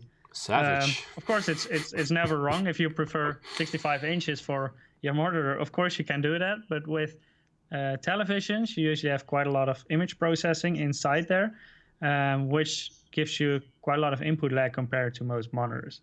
How much input lag you have is very much dependent on the television. But in general, they tend to be quite a lot slower compared to gaming monitors. And another thing is, I think generally with the TVs, well, of course, if you get higher, well, the more expensive ones, you can get high refresh rate panels. But generally, the most, the average cheap/medium price ones, they're all 50 hertz rear panels. So I guess I wouldn't be too happy about that part if you're gaming on a PC and not a console. So it's something else to keep in mind. Yeah, so you have them with high refresh rates, but they indeed tend to get pretty expensive and will still give you more input lag than a gaming monitor. So they're not really designed with gaming in mind first. So it's always first multimedia, movie, stuff like that. That's what TVs are designed for. And gaming is usually like the second purpose of a TV. So some have a gaming mode that can slightly reduce the input lag, but still it usually doesn't give you the experience you would get from a good gaming monitor. Yep. All right, then I think the next topic that everyone wants to know about also is refresh rate. So we just talked about aspect ratio. Now, what about refresh rate? Refresh rate is how many times your panel refreshes a second. So if it says like 144 hertz, it means that it refreshes 144 times per second. So 144 frames are being processed like within a second. So the higher this is, the smoother your image is going to be, and the sharper it's going to be when you move around. So during motion, the higher your FPS, the higher your refresh rate means your FPS can keep up, the sharper it is, the more you can actually see when you're in motion. That's, especially for eSport games and high-paced games, it's very important for you to have clarity when you're moving around, because whenever you turn left and right, if it's like mushy and motion blurred, because your monitor refresh rate can keep up, well, that's not what you want to have. So that's why more higher refresh rate generally for eSport games, it's also the best combo, because that will make you win, well, with a higher chance. And here with an illustration, what we try to show you is that with a 60 hertz refresh rate, you'll be surprised how many people are still playing on 60 hertz monitors. Within a second, you can see it's like with a stop motion type of illustration, we're trying to show you that with 60 hertz, you can see this many frames per second.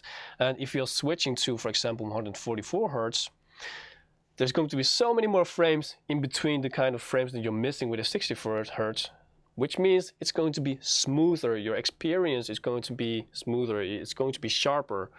So that's like the main benefit of refresh rate. So the higher, the better. But of course, keep in mind, you need to understand that your FPS needs to be able to keep up. So it's all good and nice and wonderful if you're getting like a 200 hertz monitor. But if your GPU is like only cranking out 60 FPS, well, you're not going to have an experience and be like, hey, I thought this was going to be awesome, because it's all parallel. It needs to be combined. So if you want to have this kind of refresh rate, you need to make sure your GPU can keep up with it. Or if you're planning on upgrading or purchasing a future new one, well, you got to make sure that whatever monitor you're choosing with the correct, resolution. So the size doesn't matter if you know your resolution. So if you know your resolution and you know what kind of refresh rate monitor it is, then you can see, well, you can look online, hey, what kind of performance can I get out of, say, a 5700 XT. So then you need to keep in mind, okay, I know this and that, now I need to be able to get a GPU that can keep up, because otherwise you wouldn't get the full benefit from a high refresh rate monitor, because you're not making up for those kind of frames that you're not seeing because the GPU is not cranking them out. Yeah, and sometimes it can also give you a competitive advantage, because in certain situations the frame gets rendered when the enemy was not visible yet, and the next frame gets rendered when the enemy is completely visible yet. But on a high refresh rate monitor, you might already have several frames in between where you can already see the enemy beforehand. So I know Linus from Linus Tech Tips, he did like some extensive testing also with this, and he just invited a bunch of people to do a test with the in CSGO. You have the, I believe it's called, you're a CSGO player, the one with the doors, I think Dust 2. Yeah, that's the famous sniping spot. Exactly. So people are sniping through those doors, and they just let people jump past those doors, and it was so much easier to hit them with a sniper on a high refresh rate monitor, simply because you see them faster than on a regular monitor. So it can really benefit you also in terms of gaming performance. Yeah. But it also gives you a much more pleasant viewing experience, I would say. I play quite a lot of Rocket League, and you have way smoother motion, so it's way nicer to see the ball, to see the aerial movement, stuff like that. Yeah, so generally, with a higher refresh rate, you just have more benefit. You have a higher, smoother image. It's sharper when you're in motion, and there's less input lag. So yeah, of course, then you need to keep in mind that your GPU needs to be able to keep up. So yeah, if you guys have questions, please just ask me in the chat regarding refresh rate. We'll do our best to answer them. I see some other questions. Pierre is asking about, I think the monitor is 27-inch and less. The curved is pointless. I would only go for curved if I was getting at least 32-inch. I don't like anything above 27 for gaming. Keep this question for when we're going to talk about curved monitors as well. So please ask it again when we're going to talk about that. So I will elaborate on that a little bit further then. Then I see Mustafa's asking, since it's a VA panel, is the ghosting bad? I would say, like, in the very early days of VA panels, ghosting was really bad. But nowadays, VA panels also got faster and faster. So ghosting is also getting way more limited on VA panels nowadays. And especially if you put on overdrive, you have different settings for overdrive. So if you're choosing for a low overdrive setting, you usually ghosting is almost non-existent already, and you barely have any overshoot. So I would say gaming on a VA panel nowadays is a very viable option. Yeah. A question about Valorant. Yeah. That's a new game from... Yeah, that's basically like... no, it's a Riot. Riot Games, yeah, from League of Legends, right? Yeah, so basically they're trying to compete with CSGO, but then they basically like turn CSGO into Overwatch. It's like Overwatch and CSGO had a baby. CSGO and Overwatch. Yeah, it's exactly. I haven't played it myself yet. It's not really my genre of games, I would say. No, me neither. I don't know if you played it. Okay. No, me neither. I looked at the trailer, I read about it, and I was like, not really my thing, because I wasn't really a fan of Overwatch in the first place, and it's more of an Overwatch than CSGO. So, yeah. I haven't played it though. Maybe I should try it sometime, and maybe I like it. Maybe I'm judging too soon. Let's see. Andreas is asking, can the AI camera be used as a normal camera for video calls, or is it only there for purposes of adapting the display settings to the environment? At this moment, in the models, it cannot be used as a camera, because it's not functioning as a camera in that sense. Yeah, it's So different from a technical yeah. perspective, right? So the sensor behind it is much more different than the regular camera because they're not the same. And well, this way you also don't have to worry that somebody is spying on you, right? There are a lot of people that still like putting stickers on laptop cameras and stuff like that. So no worries about that. Mustafa is asking if it has G-Sync or FreeSync. You mean the ultra wide one? Yeah. That one is FreeSync. And later on, we'll also talk about more in detail about FreeSync and G-Sync. Okay, so I guess the refresh rate story is quite straightforward. Now, yeah, well, you Good just timing. asked about adaptive synchronize. So there's FreeSync, there's G-Sync, they're all basically using adaptive syncing technology. So sometimes you also see adaptive syncing. It means that it's referring to G-Sync or FreeSync. And well, what does it really mean? And majority of the models are FreeSync based. I guess this is because well, NVIDIA charges extra for having their module being physically placed in the monitors, and it's also quite difficult to pass the mark for G-Sync. So majority of the models, yeah, you will see are AMD FreeSync. But what G-Sync, of course, did, NVIDIA did very smartly, of course, you guys should all be aware of, is that they made, Mike, correct me if I'm wrong, but it started with their 10 series. They can work with FreeSync if the FreeSync model is like compatible. Yeah, not only the 10, it's like the 10 series or higher. So yeah, if you have, I mean from the 10 series. Yeah, from 10 series onwards, indeed, you can. If you have a FreeSync monitor, you can still switch G-Sync compatible on, basically, even if it's not a certified monitor. Exactly. And sometimes this will work, and sometimes this will not work and give you visual artifacts because they're not certified. But you can still try it out, and quite many monitors are known to work very well, even though they're not officially G-Sync compatible. So this is always something you can try out for yourself.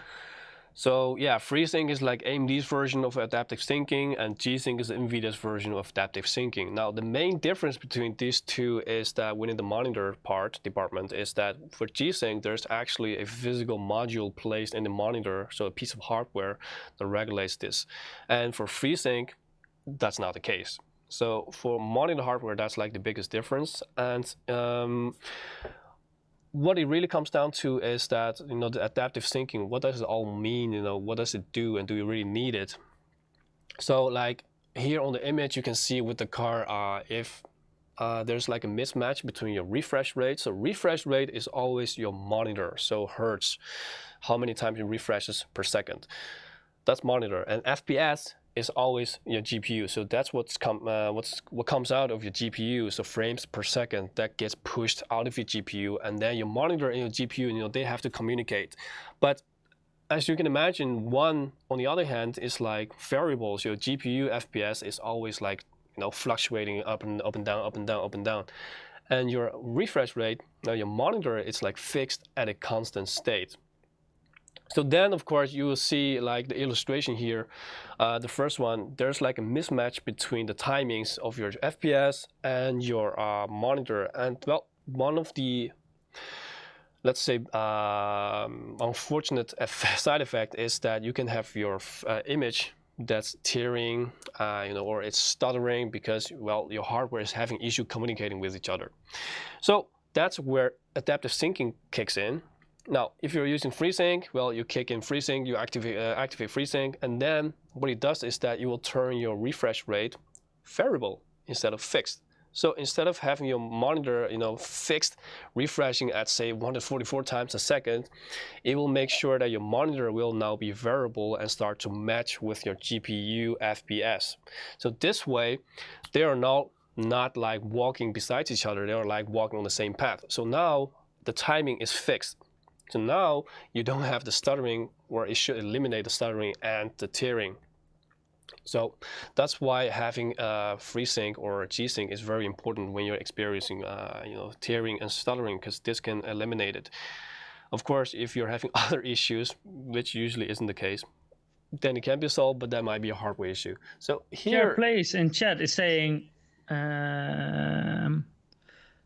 My MSIs are VA, and that's the only thing I don't like. Yeah, that's important to definitely take a look at before you buy a monitor. What kind of panel do I like and do I need? Because MSI we also have TN, we also have IPS. So we have different types of panels in different models for different purposes.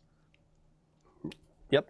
Mainly, all of our panels are majorly right now like VA panels because VA is just really still hitting the sweet most of our models spot. have VA.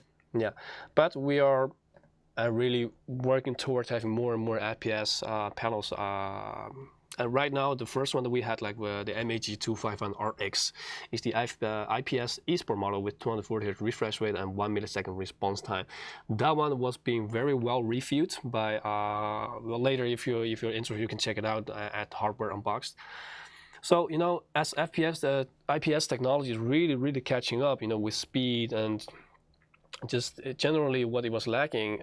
We are trying to push out more and more FPS models later in the year, so you can expect more in that department. Any other questions for now?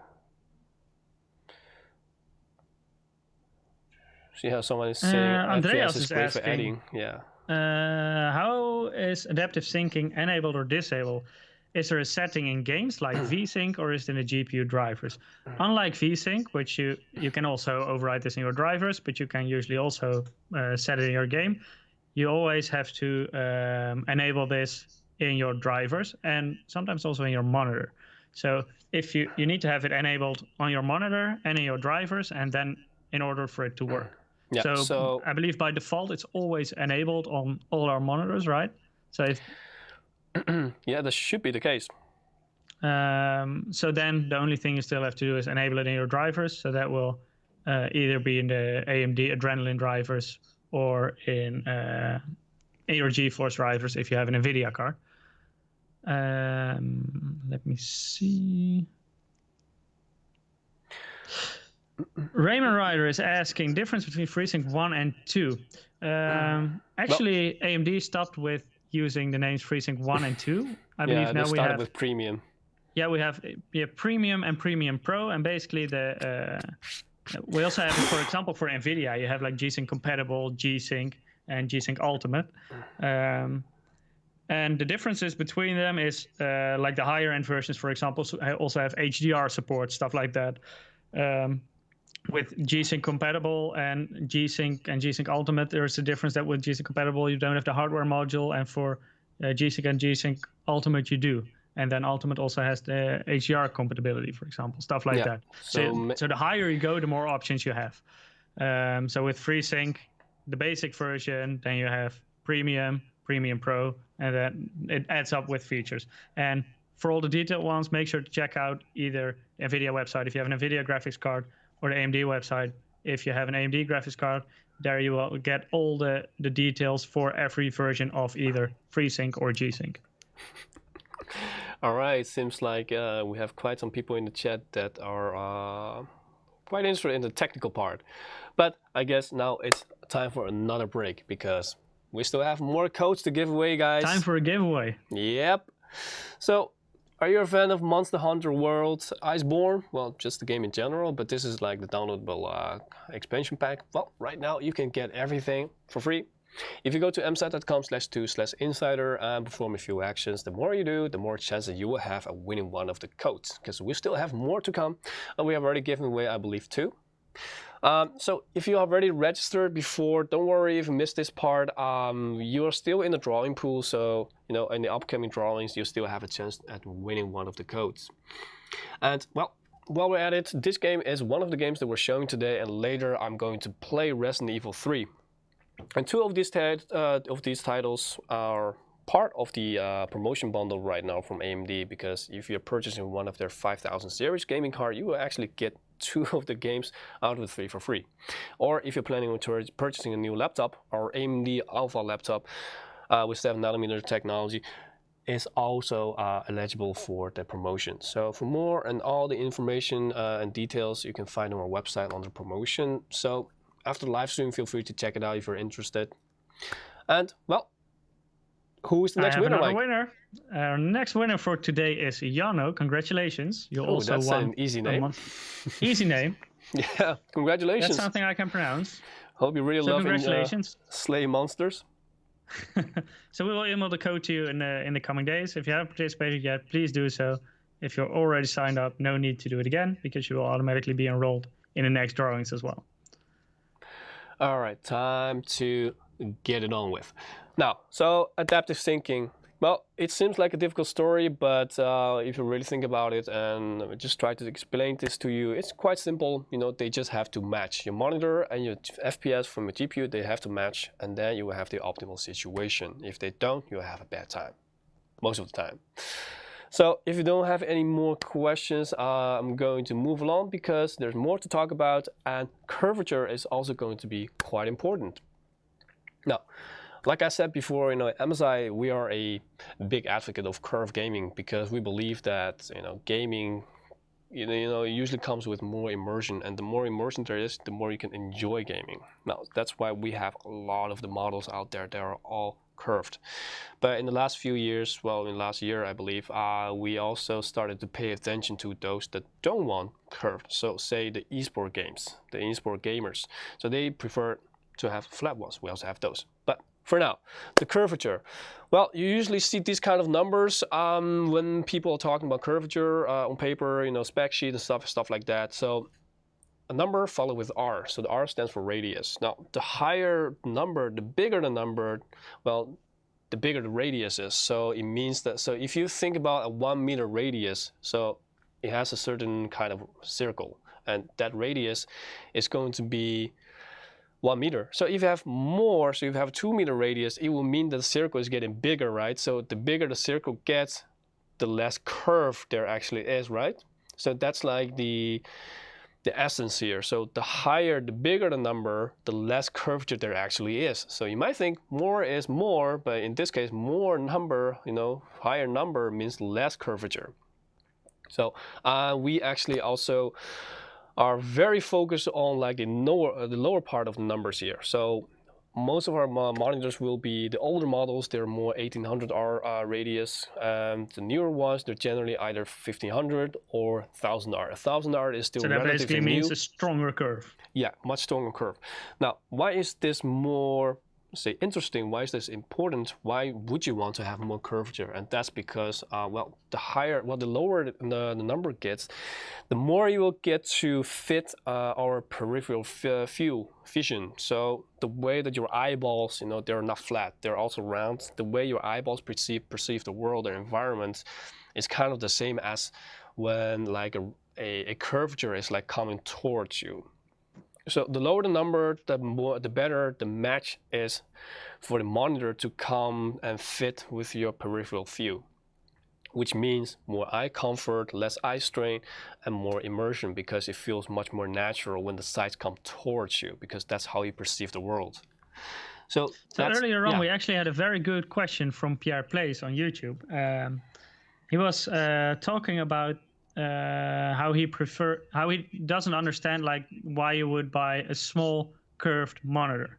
And it is indeed true that if you have a bigger monitor, curvature becomes more important. Yeah, the bigger, the better.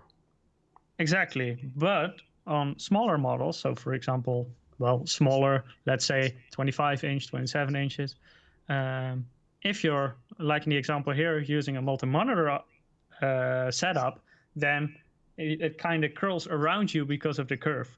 So for multi-monitor setups, I think curved monitors are still the way to go, even if you're using relatively smaller monitors. But it is true, like on 24 inches, you don't benefit from a curved monitor as much as you would on a 34 inches ultra wide. The bigger the monitor gets, the more benefit you will have from a curved monitor.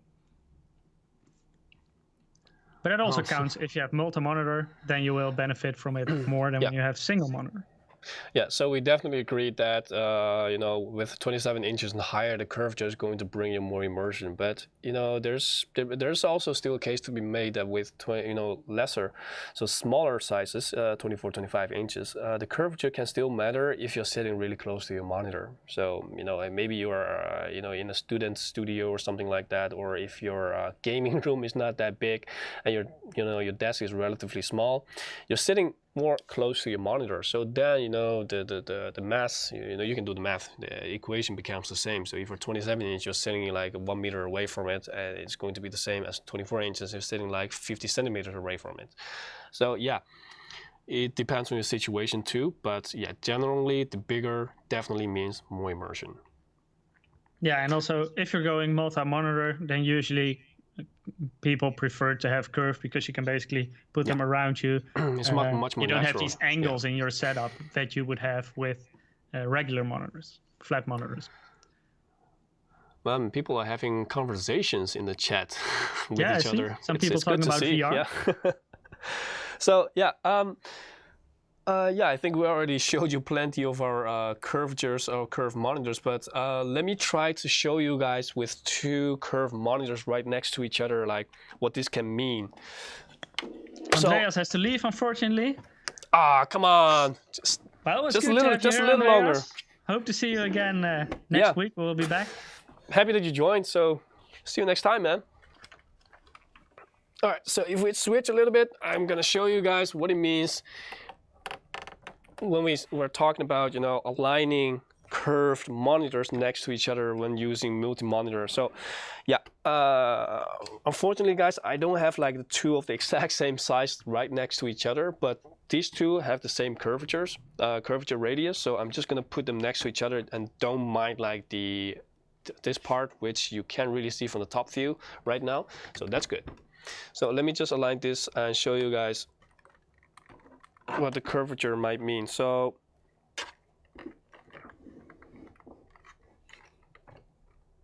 here I try to align this on the upper side because vertically this one is smaller. But yeah, what it means is that when you have like two curved ones right next to each other, this is so much more natural than when you have like two flat ones, because then you have like this hard break right here where they connect, and then they'll go their separate ways, And now if it's much more natural because they're fitting each other's, let's say, where it's supposed to head to. And this is also, like I said earlier, this is also how your eye perceives the world. It's round. So the radius, the curvature, will mean that you're going to be more immersed with your game. It's going to be more natural. It's going to be more comfortable than when you're having like flat ones right next to each other, because that's like the same principle right there. So yeah, when you're doing multi-monitor setups, curve is really the way to go, no matter how you look at it. All right. So yeah, that's the story of curvature. It's quite straightforward. So the smaller the number, the more curvature it is. So the number actually stands for millimeters. So 3000 would mean 3 meters. So 1000 with 1 meter. So the smaller, of course, the circle is, the more curve there is. So that's like the essence, the idea behind the number and the R. So the number stands for millimeters and the R stands for radius. So 3 meters, 3000 mm, 3000 R, 3 meter radius. So that's what it means. Is saying on chat, that looks silly. You need the same ones. Yes, if you're going for a multi-monitor setup, we would always recommend to use the same monitors because it will give you the best result. Like I said, I didn't have the same models. If you're going to combine different monitors, then at least make sure to use the same size. Yeah, really try to prevent the complications. Save yourself the trouble. So. Let me see. He also says, I like 3 monitors, but I've learned that it's not necessary, so I'm going down to 2 for my next build. Depends a bit. If you're going to do gaming on multi-monitor, then I definitely prefer 3 over 2 because of the bezels in the middle. If you're only gaming on one screen, then of course it's up to you how much you want to do on the side in terms of productivity, whether you're going for 2 or 3. You could even do it with 1. I'm used to 3. I would have a very hard time having fewer than 3 monitors because I'm so used to 3 monitors and in the way I put my screens on the side and stuff like that. So also very convenient now because I can see everything in the chat and I can control the streaming PC, everything. Truly first world problems.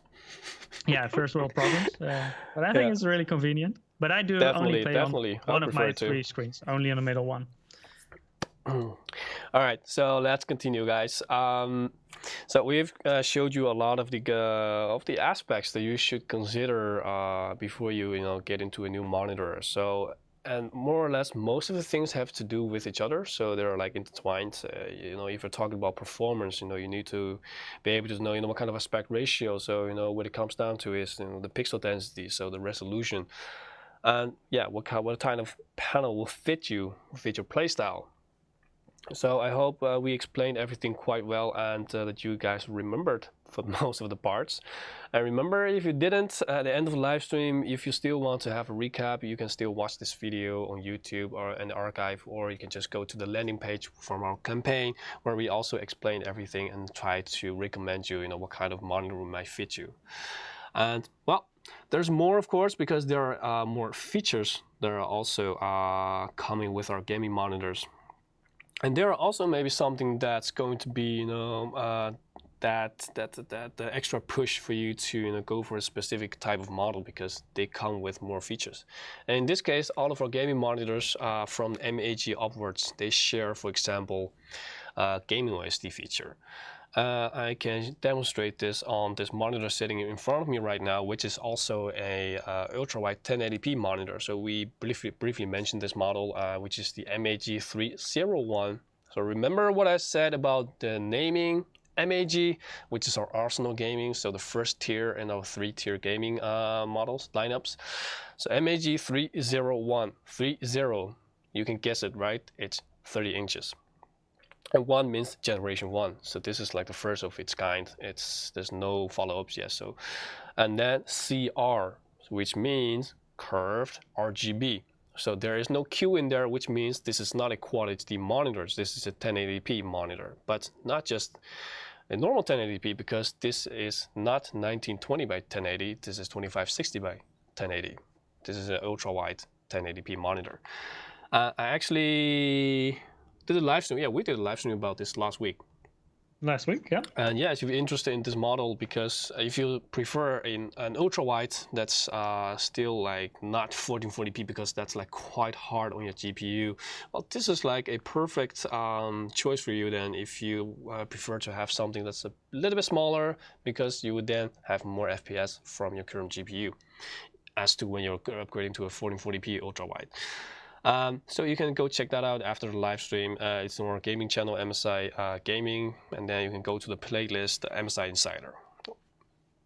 So let me show you guys what I meant with, let me just exit the game first. What I meant with gaming OSD, for those of you who are not familiar with it. All right, let me just quit it. I was enjoying myself some nice Resident Evil 3 gameplay. And you will be later, right? At the end of the stream, we'll play some. We're getting close, guys. We're getting close to getting the shit scared out of us. Scared out of us. Okay, let me just open Gaming OSD here and show you guys what I meant. So, Gaming OSD, if you missed that part, it comes with all of our gaming models, which is like MAG or MPG, MEG later in the year. I'm disappearing. I'm getting smaller. Hey, what happened to you, Mike? Did you not eat enough? I don't know. I think so. That's a good question. All right, while you're working on yourself, Mike has a lot of personal issues. Let him work on himself while we are looking at this, okay, guys? So, Gaming OSD, this is our Gaming OSD app. Now, this app, well, generally you're used to OSD being, something that you reach to your monitor, right, and activate. So there's generally a button there or something that you can press on. Then there's like a little, little pop-up that will come on your screen, in which you can choose some settings, specifications, contrast, brightness, stuff like that, and colors. Now, we have kind of really pushed this to the next level for quite some time now. And I keep repeating this because this is really how we're trying to show you guys how we try to add more value to gaming monitors. You know, you can only do so many things hardware-wise, unless there's like the next big innovation. So software-wise, we're trying to give you guys more flexibility, more benefits with the gaming monitors that we provide. So with GameOSD, what can you do? Well, I'm not going to be too hung up on this because most of you who have watched our live streams already know quite well what this does. Well, let me just tell you the most important features. So for example, you're a Vivid gamer and you generally play quite a few different titles, or even if you don't, you know, for a specific type of game, you can have a specific type of needs that might be beneficial for you coming from your monitor. So for example, if here you can set up a new gaming profile, let me just call this Call of Duty Warzone. Oh, the cap is Call of Duty Warzone. You can choose to apply I'm just resizing myself in the background, okay? Yes, good luck. So you can choose one of the presets here. If you don't want to, just write add, click on add. Oh, it already exists. Then let me choose something else. Just Call of Duty in general. This is just an example.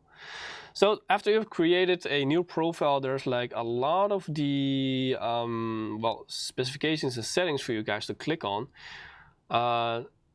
Just let me transparency. I'm trying to see if I can. No, okay, no, never mind, I'll start here. So if you guys have difficulties trying to see what's on the screen here or trying to read it, just tell me, but I'll just name them out loud so you guys for sure what it is. For example, here you have the setting from brightness. It's set at 70%. Well, you might be playing a game where, you know, having extra brightness, even when you're like when you have maxed out your brightness in game setting, you can still have more brightness here. If you prefer to have a game where contrast is like make a difference in specific type of situations, you can tune the brightness contrast here. Well, if you generally just want to have everything look a bit more sharp, you can tune the sharpness setting here. Night vision is the latest gaming feature that we pushed out. We've implemented in our gaming OSDs and more advanced version of what it will do, what it does, or what it did basically, Black Tuner. This will intelligently look for dark areas and then light up the dark areas to show you more details in the dark areas without exposing your entire image. So now, this is what Black Tuner should have been, is what I think, right? So here you can tune, okay, just how strong would you like to have your night vision, because this will, you know, it will not work the same in every game. So in this game, this might look a bit too strong, or in the other game, this might be looking a bit too weak. So here you can tune it to a specific type of game where you always like to have night vision available. So a lot of the AAA title games have very dark area well, parts and plays and night times. So this will really help you to see more in dark areas. You can set it to artificial intelligence, so this will just regulate everything automatically, or you can just set to strongest, normal, strong, or off. And later I can also show you how you can set this to a macro key, because many of our gaming monitors that come with a dedicated macro key on the left bottom of the gaming monitor, and you can also tune the joystick on the back of a joystick. You can also tune them to, you know, activate a specific type of feature when you're clicking left, right, up, down, or center. So right now I'm just explaining you what you can do here in the gaming OSD. Like for example, if you want to you know, put on a bit overdrive, you know, you want to have a fastest response time, you can here go for the fastest response time if you're gonna benefit from this in certain type of games. And if you don't, just put it to normal, because it is possible that when you have it on fastest, that sometimes you can have a bit of an overshoot with specific type of situations. Usually it's well controlled, but here you can have the ability to test out whatever it is that you prefer for a certain type of games or in general. So a lot of other stuff, color temperature, image enhancements. You can have ACC or eye saver, so it will become more yellow when it's dark, and you want to give more eye comfort. You can use eye saver. You will get out all of the blues out of the screen, and it will look yellowish. which is very common. You know, on mobile phones you also have it. You know, you can have anti-blur, motion blur. Here, like we said before, FreeSync. Usually, you know, you can activate this within your video driver or within your on-screen display. But here you can also do this with the app version of the on-screen display. Well, something else that's going to be beneficial for you if you're playing especially FPS and your crosshair is being taken away because you're using a sniper or anything, well, this give you a physical, well, let's say an overlay. Well, actually you can see this, so we have to tune to the other view. So for example, this is like hardware. This is like overlay over your monitor. This is not something that you can block. You can. So here you see, can you see it? There's like a red rectangle. This is like the screen assistance from the app. So you can choose, you know, you can have red color or white color and different kind of crosshairs. So no matter what you're playing or what you're doing, this will always come on top. So this is, you cannot get rid of this. So the game can also not detect or something. This is not cheating, don't worry. It's just, I call it like extra benefit for you. So in specific type of situations, like stuff like this can be very handy. I think it's cheating, people. Mike is too benevolent to others. Sometimes you just have to look out for yourself. If it helps you win, go for it. So yeah, that's like screen assistance. You know, all these kind of features we're trying to just give you and, you know, provide you with a better experience when gaming. So there's of course tons more features to it, like you can even set up an alarm clock because you don't want to reach your phone. Hey, you don't have to. Now you have an alarm clock in your monitor.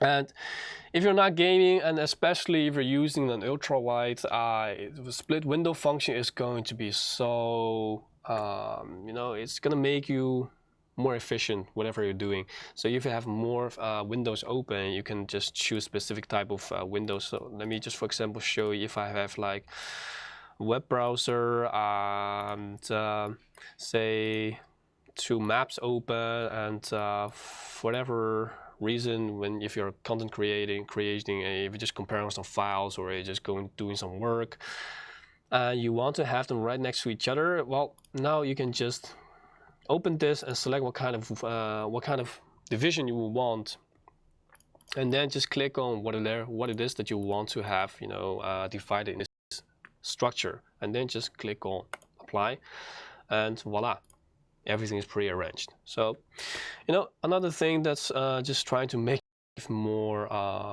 efficient, easier. There's more tools. Yeah, we have someone in very curious if the optics MAG 251RX is going to come to Morocco. To Morocco. I would really love to answer that question, but that's a little bit too specific for me because, you know, I will have to get back to my sales colleagues to see, you know, if this is going to be every individual country. Yeah. And the best way is usually just check with your local retailer, and they can usually provide you with the best answer, and also if they will have it, when they will have it. Exactly. So I'm sorry, but unfortunately I cannot answer that question right now. But I hope you're going to get that info from your retailer too, because if they are planning on like getting this model, usually you can get it out of them. So yeah, there's like tons more information regarding, you know, even your mouse settings, your keyboard settings, you know, power, auto shutdown. So here there's a magnifier, and well, this we can also use this just to, you know, show you guys right now. So accessibility stuff, and here there's like macro key. That's what I meant earlier. This, you know, you can set the macro key to, you know, activate a specific type of option or feature that you usually use a lot. So if you want to auto switch profile or just launch gaming OSD this way, you don't have to find the app on your desktop or anywhere where you have hidden it. You can just click on the macro key, you will open up the gaming OSD.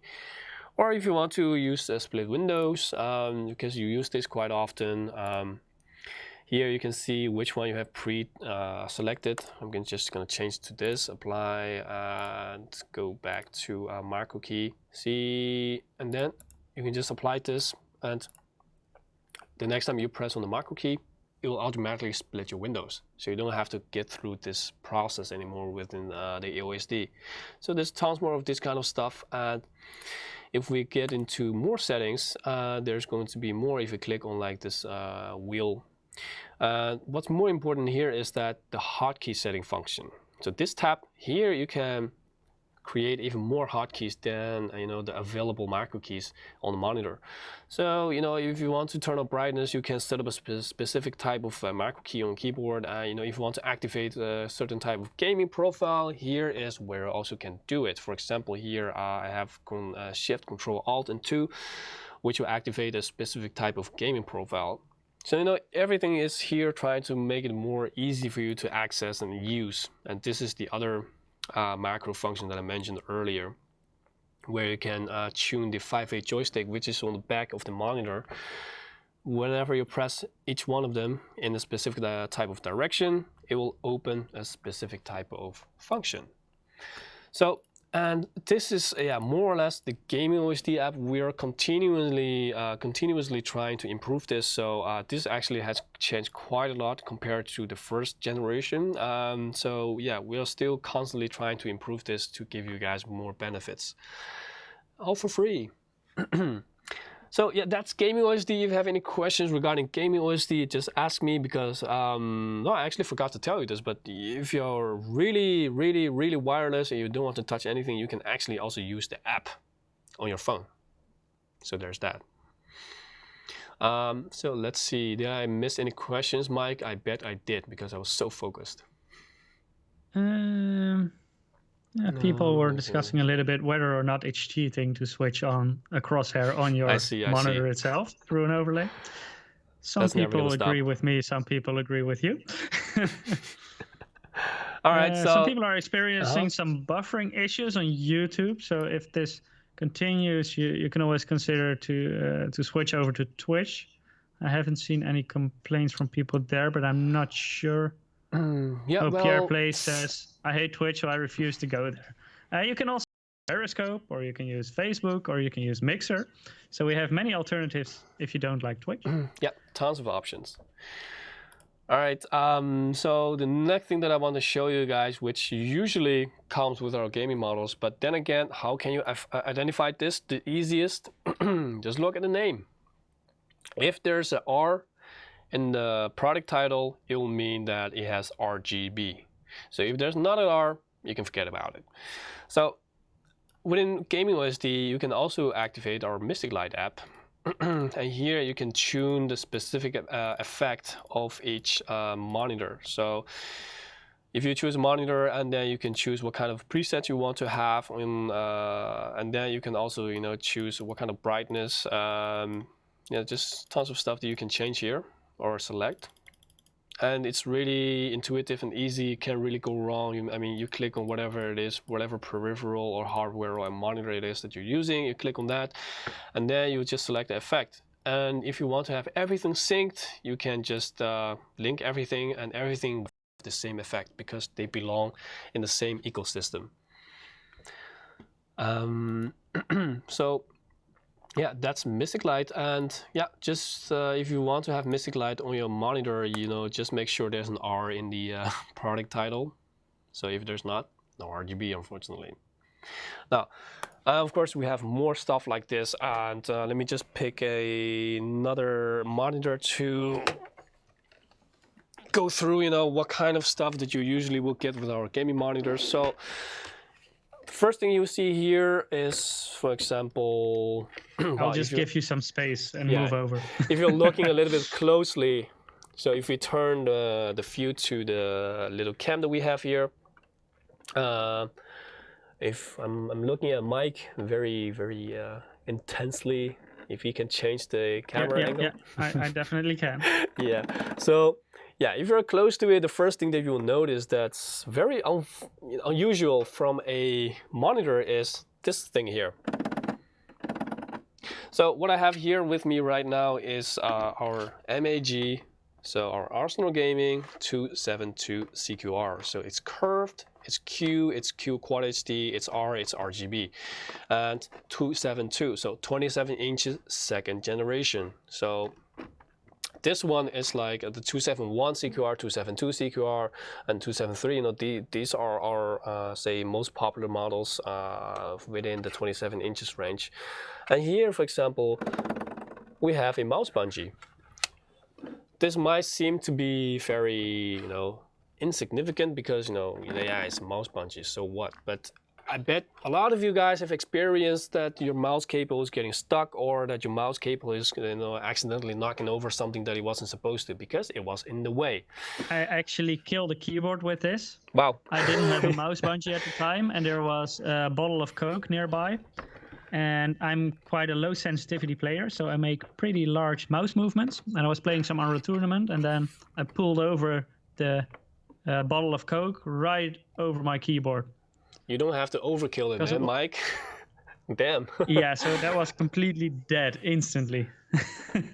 Yeah. So what you also usually see is that with pro gamers, if you watch a lot of pro matches, you'll see that there's like this huge little, it's not really that little, but this huge thing that's standing right next to the monitor, which also has this thing sticking out. So that's essentially just a mouse bungee on a stand.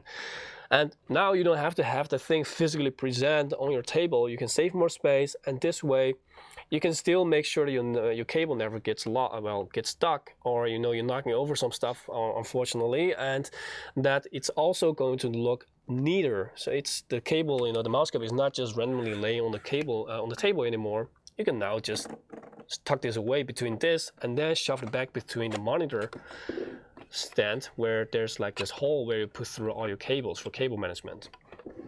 So yeah, that's also one of the features that we're trying to get to you guys with our monitors, because we think, even though it's not like such a big wow factor, it's still going to make a lot of people's lives more comfortable, easy. And something else, the same principle, it might not seem to be a big thing, which is right here that I have. So can you guys guess what this is for? You can click it in, you can click it out. So, here, right here. Okay, let me just show you.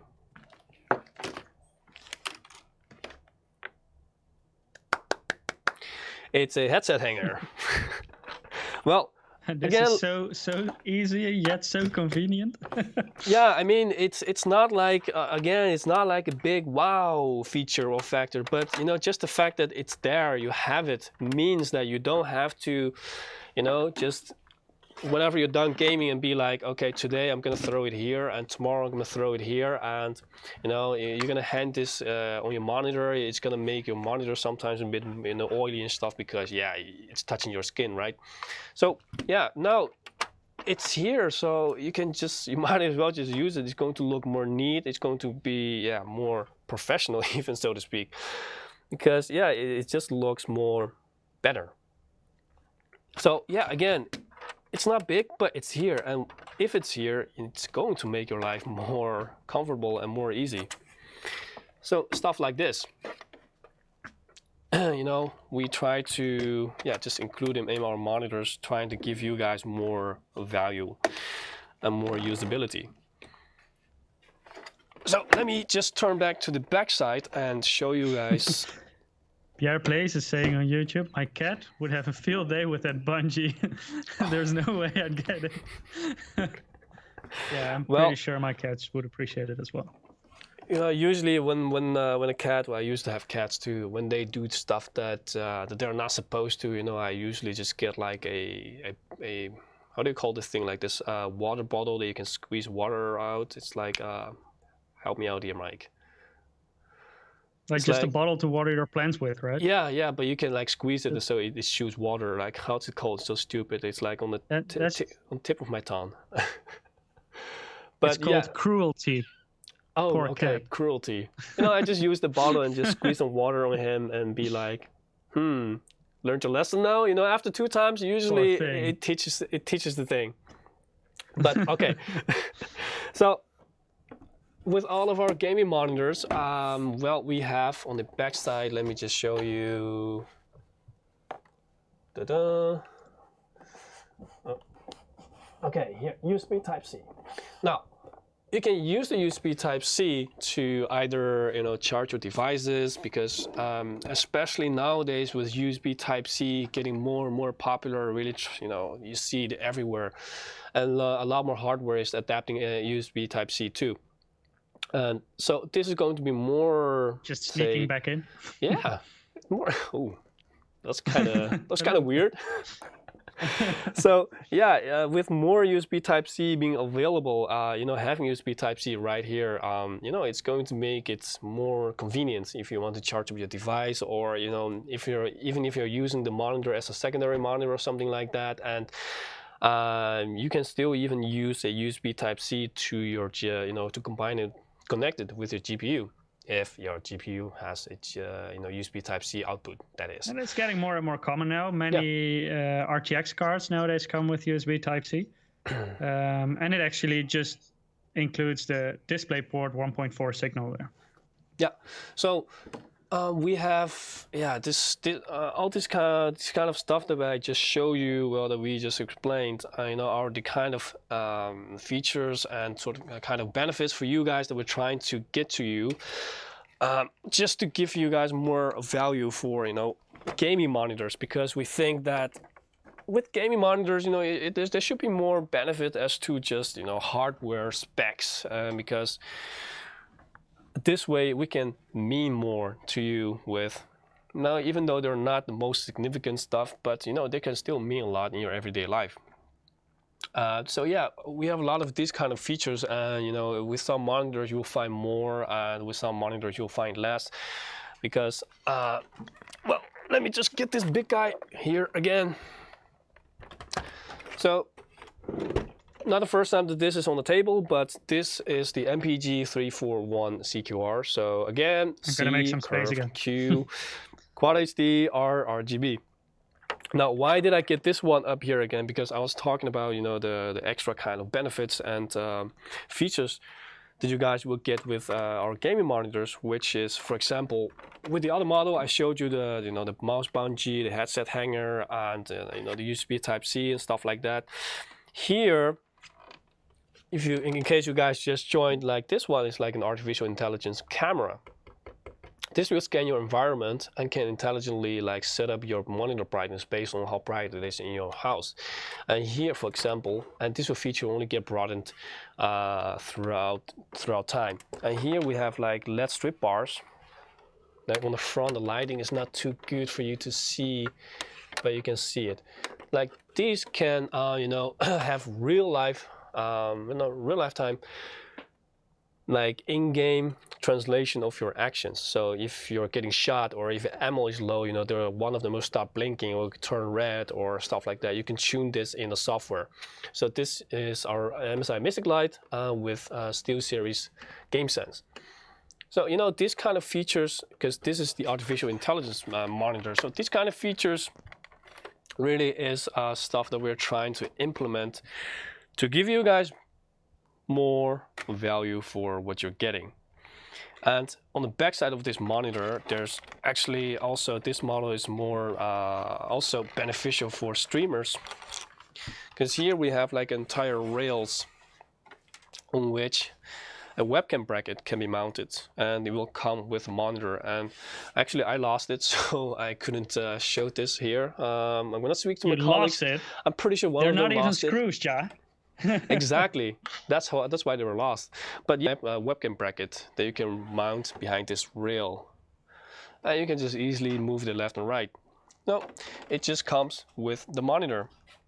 We have a question in chat. Stefano is asking, I have Optics MEG 321 CQR, and I have a problem with G-Sync.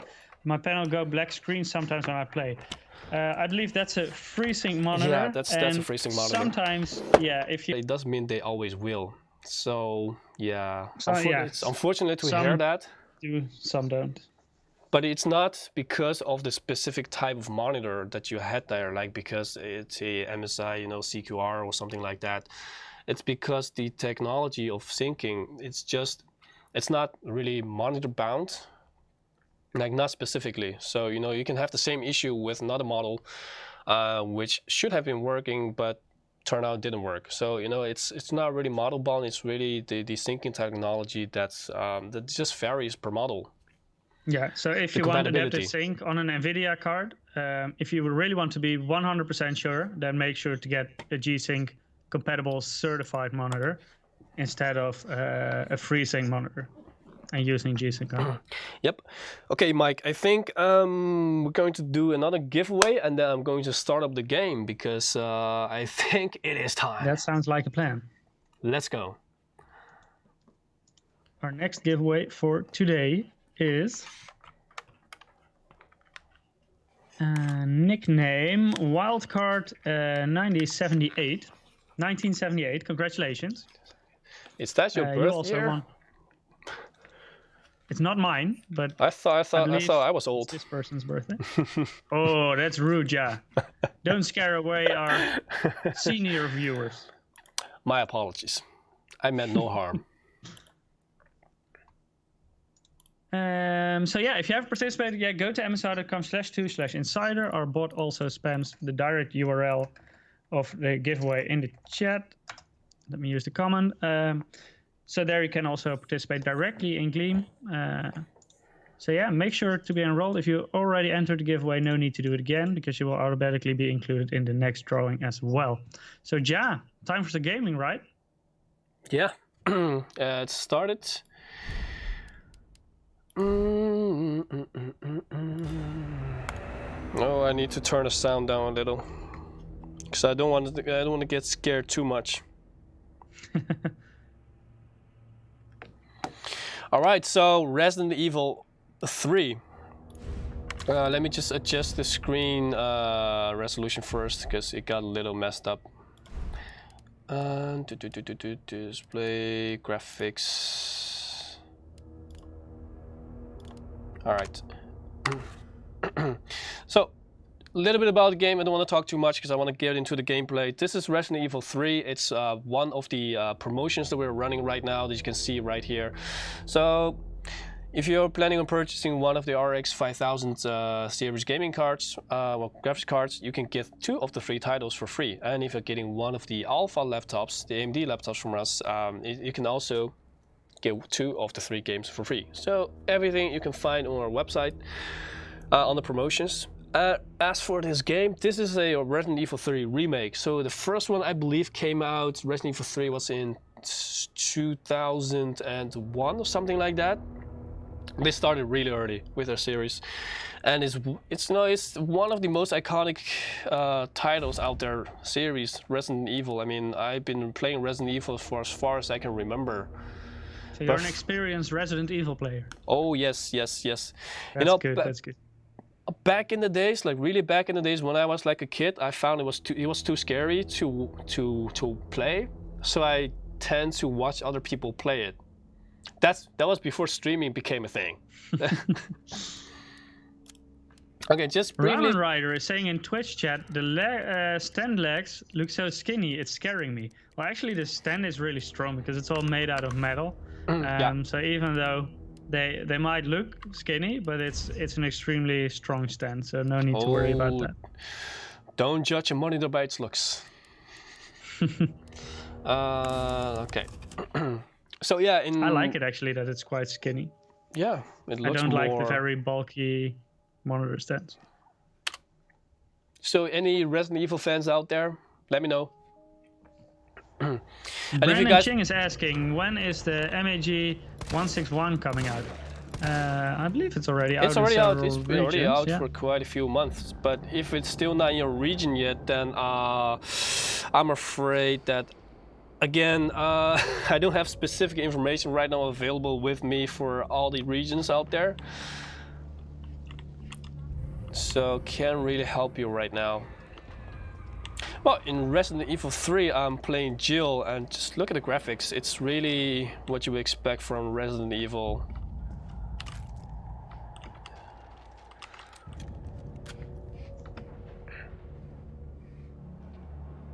Pierre Play says the first Resident Evil game was even in 1996 already. Yeah, so they started really early, and nope, there's one. Really, I have to shoot him 5 times in the head? Okay, time to go melee. That wasn't a good idea. Choose your Resident battle. Evil, you know, they have always been really interactive in the sense of that it's not always just point and shoot. You know, it's really having more real life interaction and imitations like what will happen in real life. Like for example, I just got bit in my neck. Now, that's something that could have happened in real life. So this game is not really stiff. It's quite flexible in the sense of what you can expect. And if you're wondering regarding, you know, what kind of performance this game is delivering or requiring from your GPU, it's actually quite well optimized, considering this is like a AAA title game. Carlos, I've reached the main You can already like have 70 FPS plus with a RX 570 on 1080p max settings. So yeah, it's really well optimized. America's So asking in chat, are you all streaming from home or the office? Jazz currently at the office in her studio. I'm streaming from home at the moment.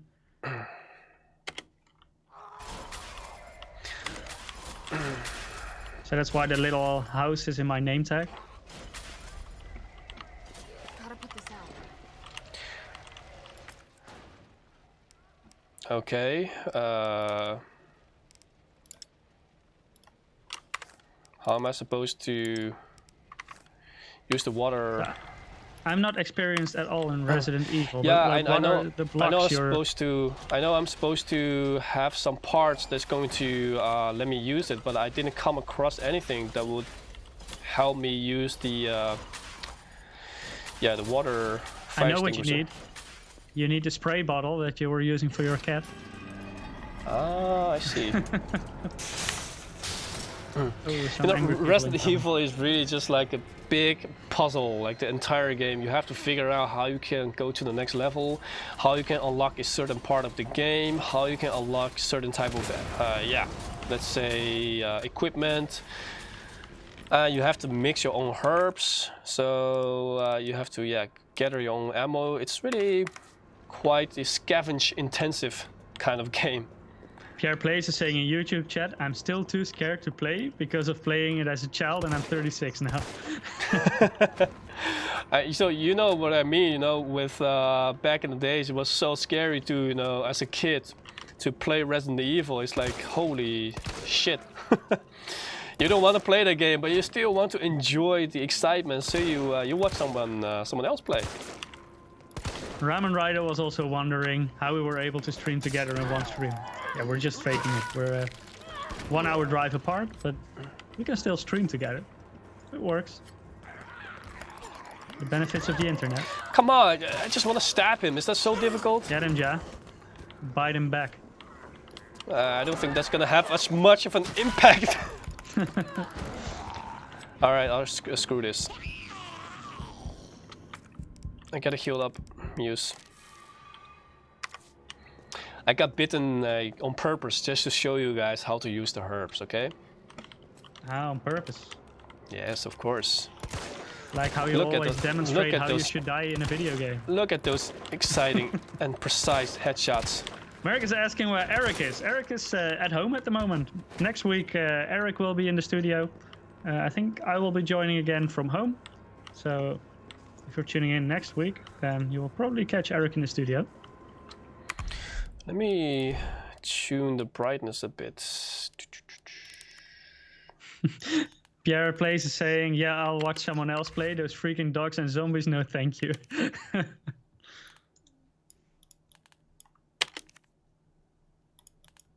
The original Resident Evil games are why I don't go near any zombie games now.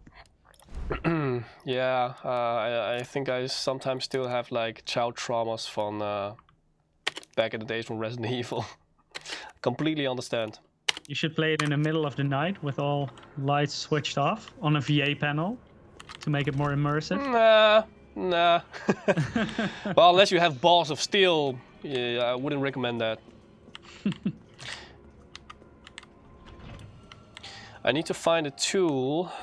Fancy box. Fancy.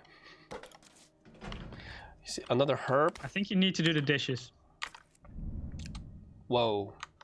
Are you saying this because my character is like a woman? No, that had nothing to do with it. Did you hear that? Did you hear what he said to you? Did you hear that? Wow. Oh, I see. This is another save point. The typewriter in Resident Evil somehow always indicates a save point.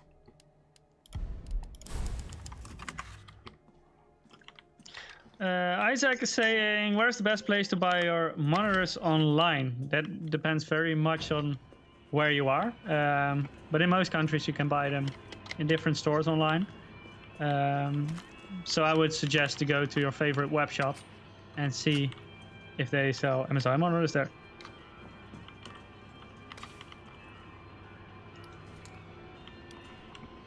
And often you can also request, like if they don't have them at that point, you can always request if it's possible for them to order them.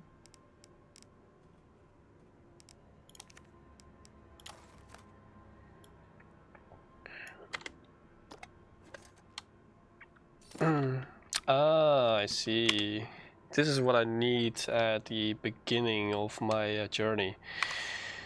That's also very typical of Resident Evil. You know, you progress through, you know, the game, and then you discover new areas, and eventually you'll find yourself going back to the initial area that you came from because there was some kind of puzzle that you had to solve, or there was some kind of gateway that was blocked, and you had to go back in order to, yeah, get through the game.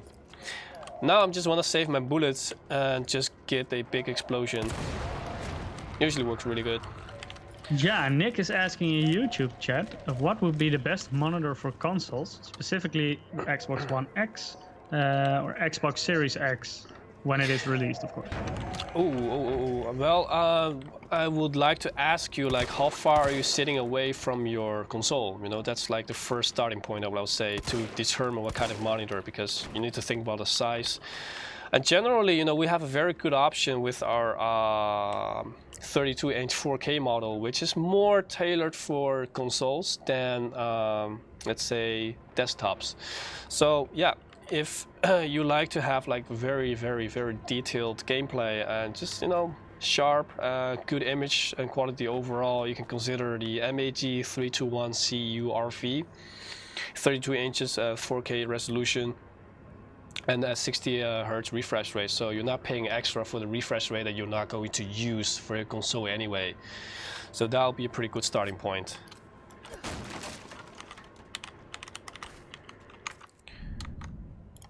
Yeah, and I'm not sure about the, because Pierre is also responding, not sure about next gen, but consoles are usually capped at 60 Hertz. Yeah, usually it's the case that they cannot go any higher than 60 FPS in general. But maybe that will be different for the future. I don't know about that. So it could be that for Xbox Series X, which is the future model, that maybe they can also benefit from high refresh rate monitors. So then it's definitely worth.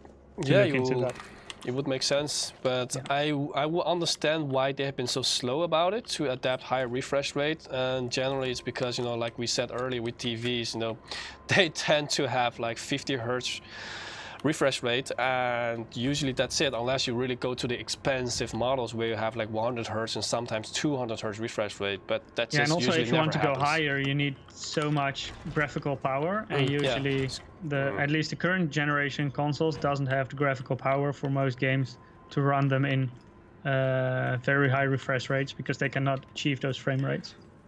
Yeah. Come on. Come on. Nick is saying the same distance as you will be sitting at a computer desk. Then I will say the 32-inch will be great for you, because you have the opportunity to, you know, lay back a little bit if you want to, if you're watching a movie, and you can still use that one to enjoy the 4K resolution from, you know, this kind of distance at 32-inch. Yeah, it is, because it is an Ultra HD model, so the pixel density is very high, so it's fine to sit relatively close to it.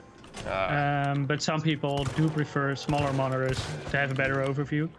So if that will be your preference, then of course you can also look into a 27-inch model, for example. I think we have a couple of interesting models in our MAG series on 27 inches that will be suitable for that. So make sure to check out the website. There you can see the different models and which one suits your needs. Alright, at least I found the water hose, so I can continue. Oh, grenade. Now we're talking.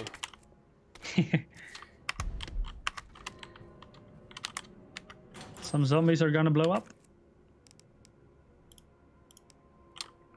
Wait, what's in there?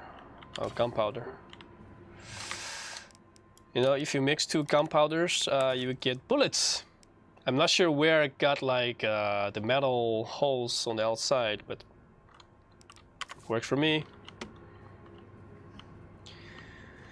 You know, that's also the thing with Resident Evil. You know, you gotta pay attention to your environment like really a lot, because if you don't, you're gonna miss out the one key item that's going to prevent you from, you know, progressing throughout the game.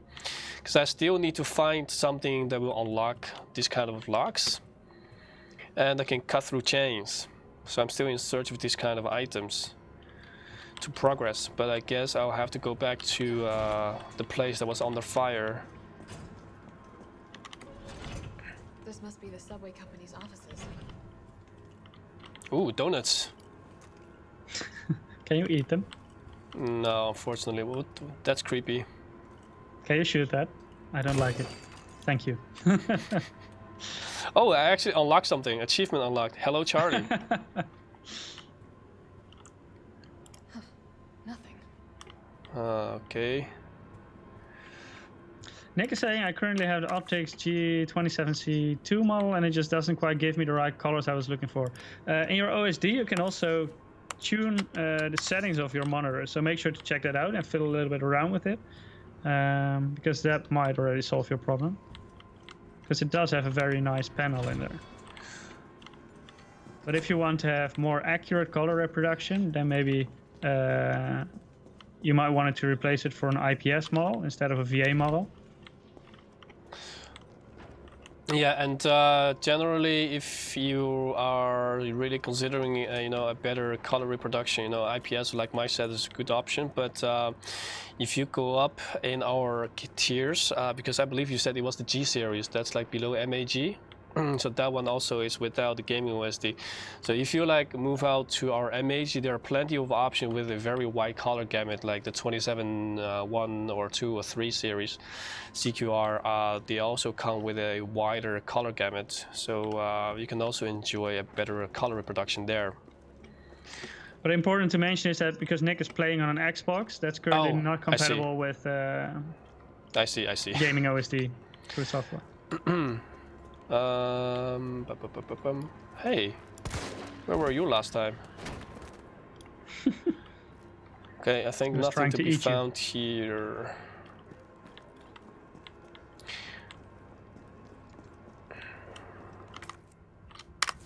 Yes, okay. Where was the fireplace? It was...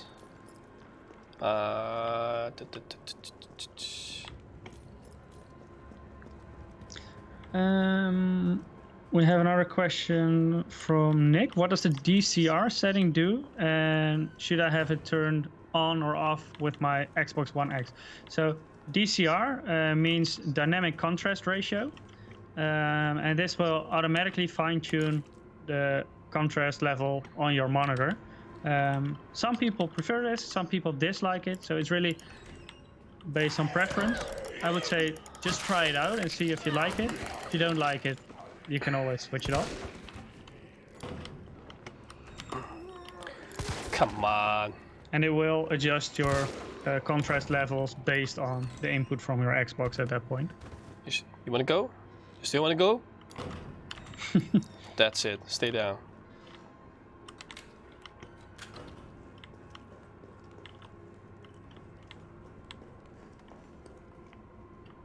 Yes, items. This is like the part where I hate about Resident Evil. Like, sometimes you miss out on the small clues that you see on the walls, you know, on the poster. There's like a number written, and you just have to magically remember that number from all the 1,000 other numbers that you've seen, and then it's gonna be like, that was the code to unlock a certain lock, like in this situation. Yeah, I'm not sure what the code is, so if I truly want it, I'll have to... oh, maybe it's written in here, that's also possible. September 2, the new save is just perfect. Nobody knows the code, not even my wife. Good choice there. It's a secret between me and my beautiful Aqua Cure Queen. He is having an affair. Oh no, of course, that's default. And she's never going to be a thief. Okay, very encouraging. September 2. I prefer the 1st of September. That's my birthday. Oh, I see. Gunpowder. Let's take that.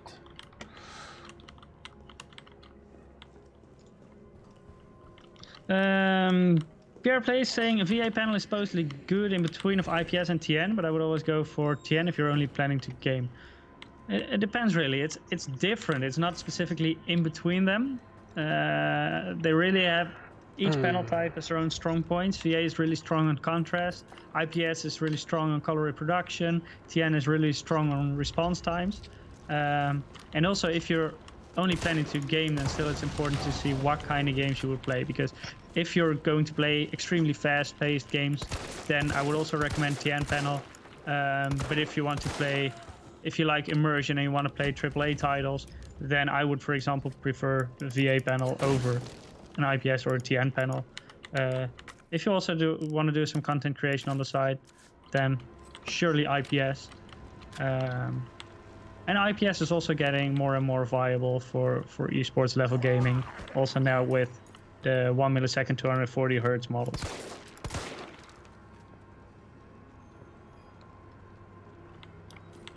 No, you want to come?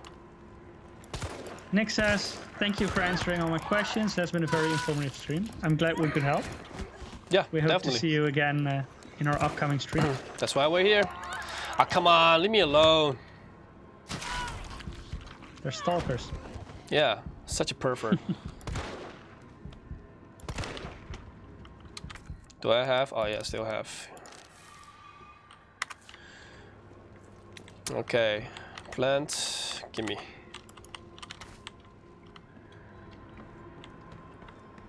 So much blood.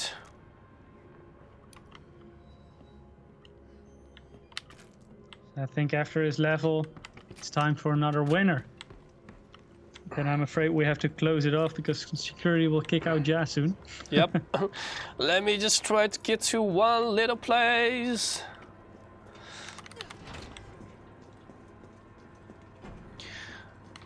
Alright,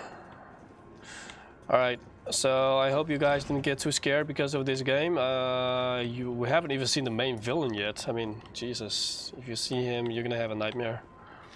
Yeah. I think we're gonna stop the stream now, or come to our ending, because I'm gonna get kicked by the security very soon. I'm definitely gonna continue playing this game after the live stream, so I hope you guys try it out too. It's really make sure to dim the lights at home. Really good. I mean, the graphics is really something to enjoy. So let's pick another winner. Because we still have another code for Monster Hunter World Iceborne.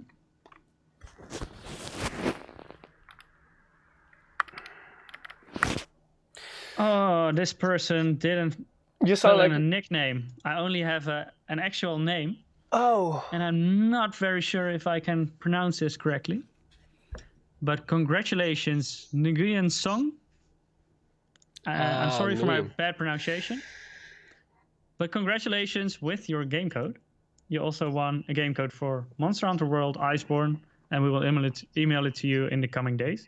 So if you didn't win this week, better luck next time. Next week we'll be back with another live stream, of course. And Eric will be there as well. And probably me, I think. So we will talk about the new quite a while GS66. Yeah, it's been a while since Eric has streamed. So next week we'll talk about the GS66 Stealth Notebook. So make sure to tune into that. Of course, we will have a new giveaway. So make sure to enter our giveaway as well. Thank you all for watching today. Let's see if we have some last questions or things. Okay, right now I'm using the wait, what is it? Oh, CPU. Right now I'm using the 9700K in the Infinite X. So yeah. So that was it for today. Yes. Thank you all for watching. Next week, GS66 Stealth Notebook. Make sure to check it out. Yeah. Eric will be back. So then and it's stay always safe, worth it guys. to check it out. Right? Social Stay safe in the distancing, meanwhile. and stay safe. Yeah. And see you again next week. Cheers. Bye. Thanks.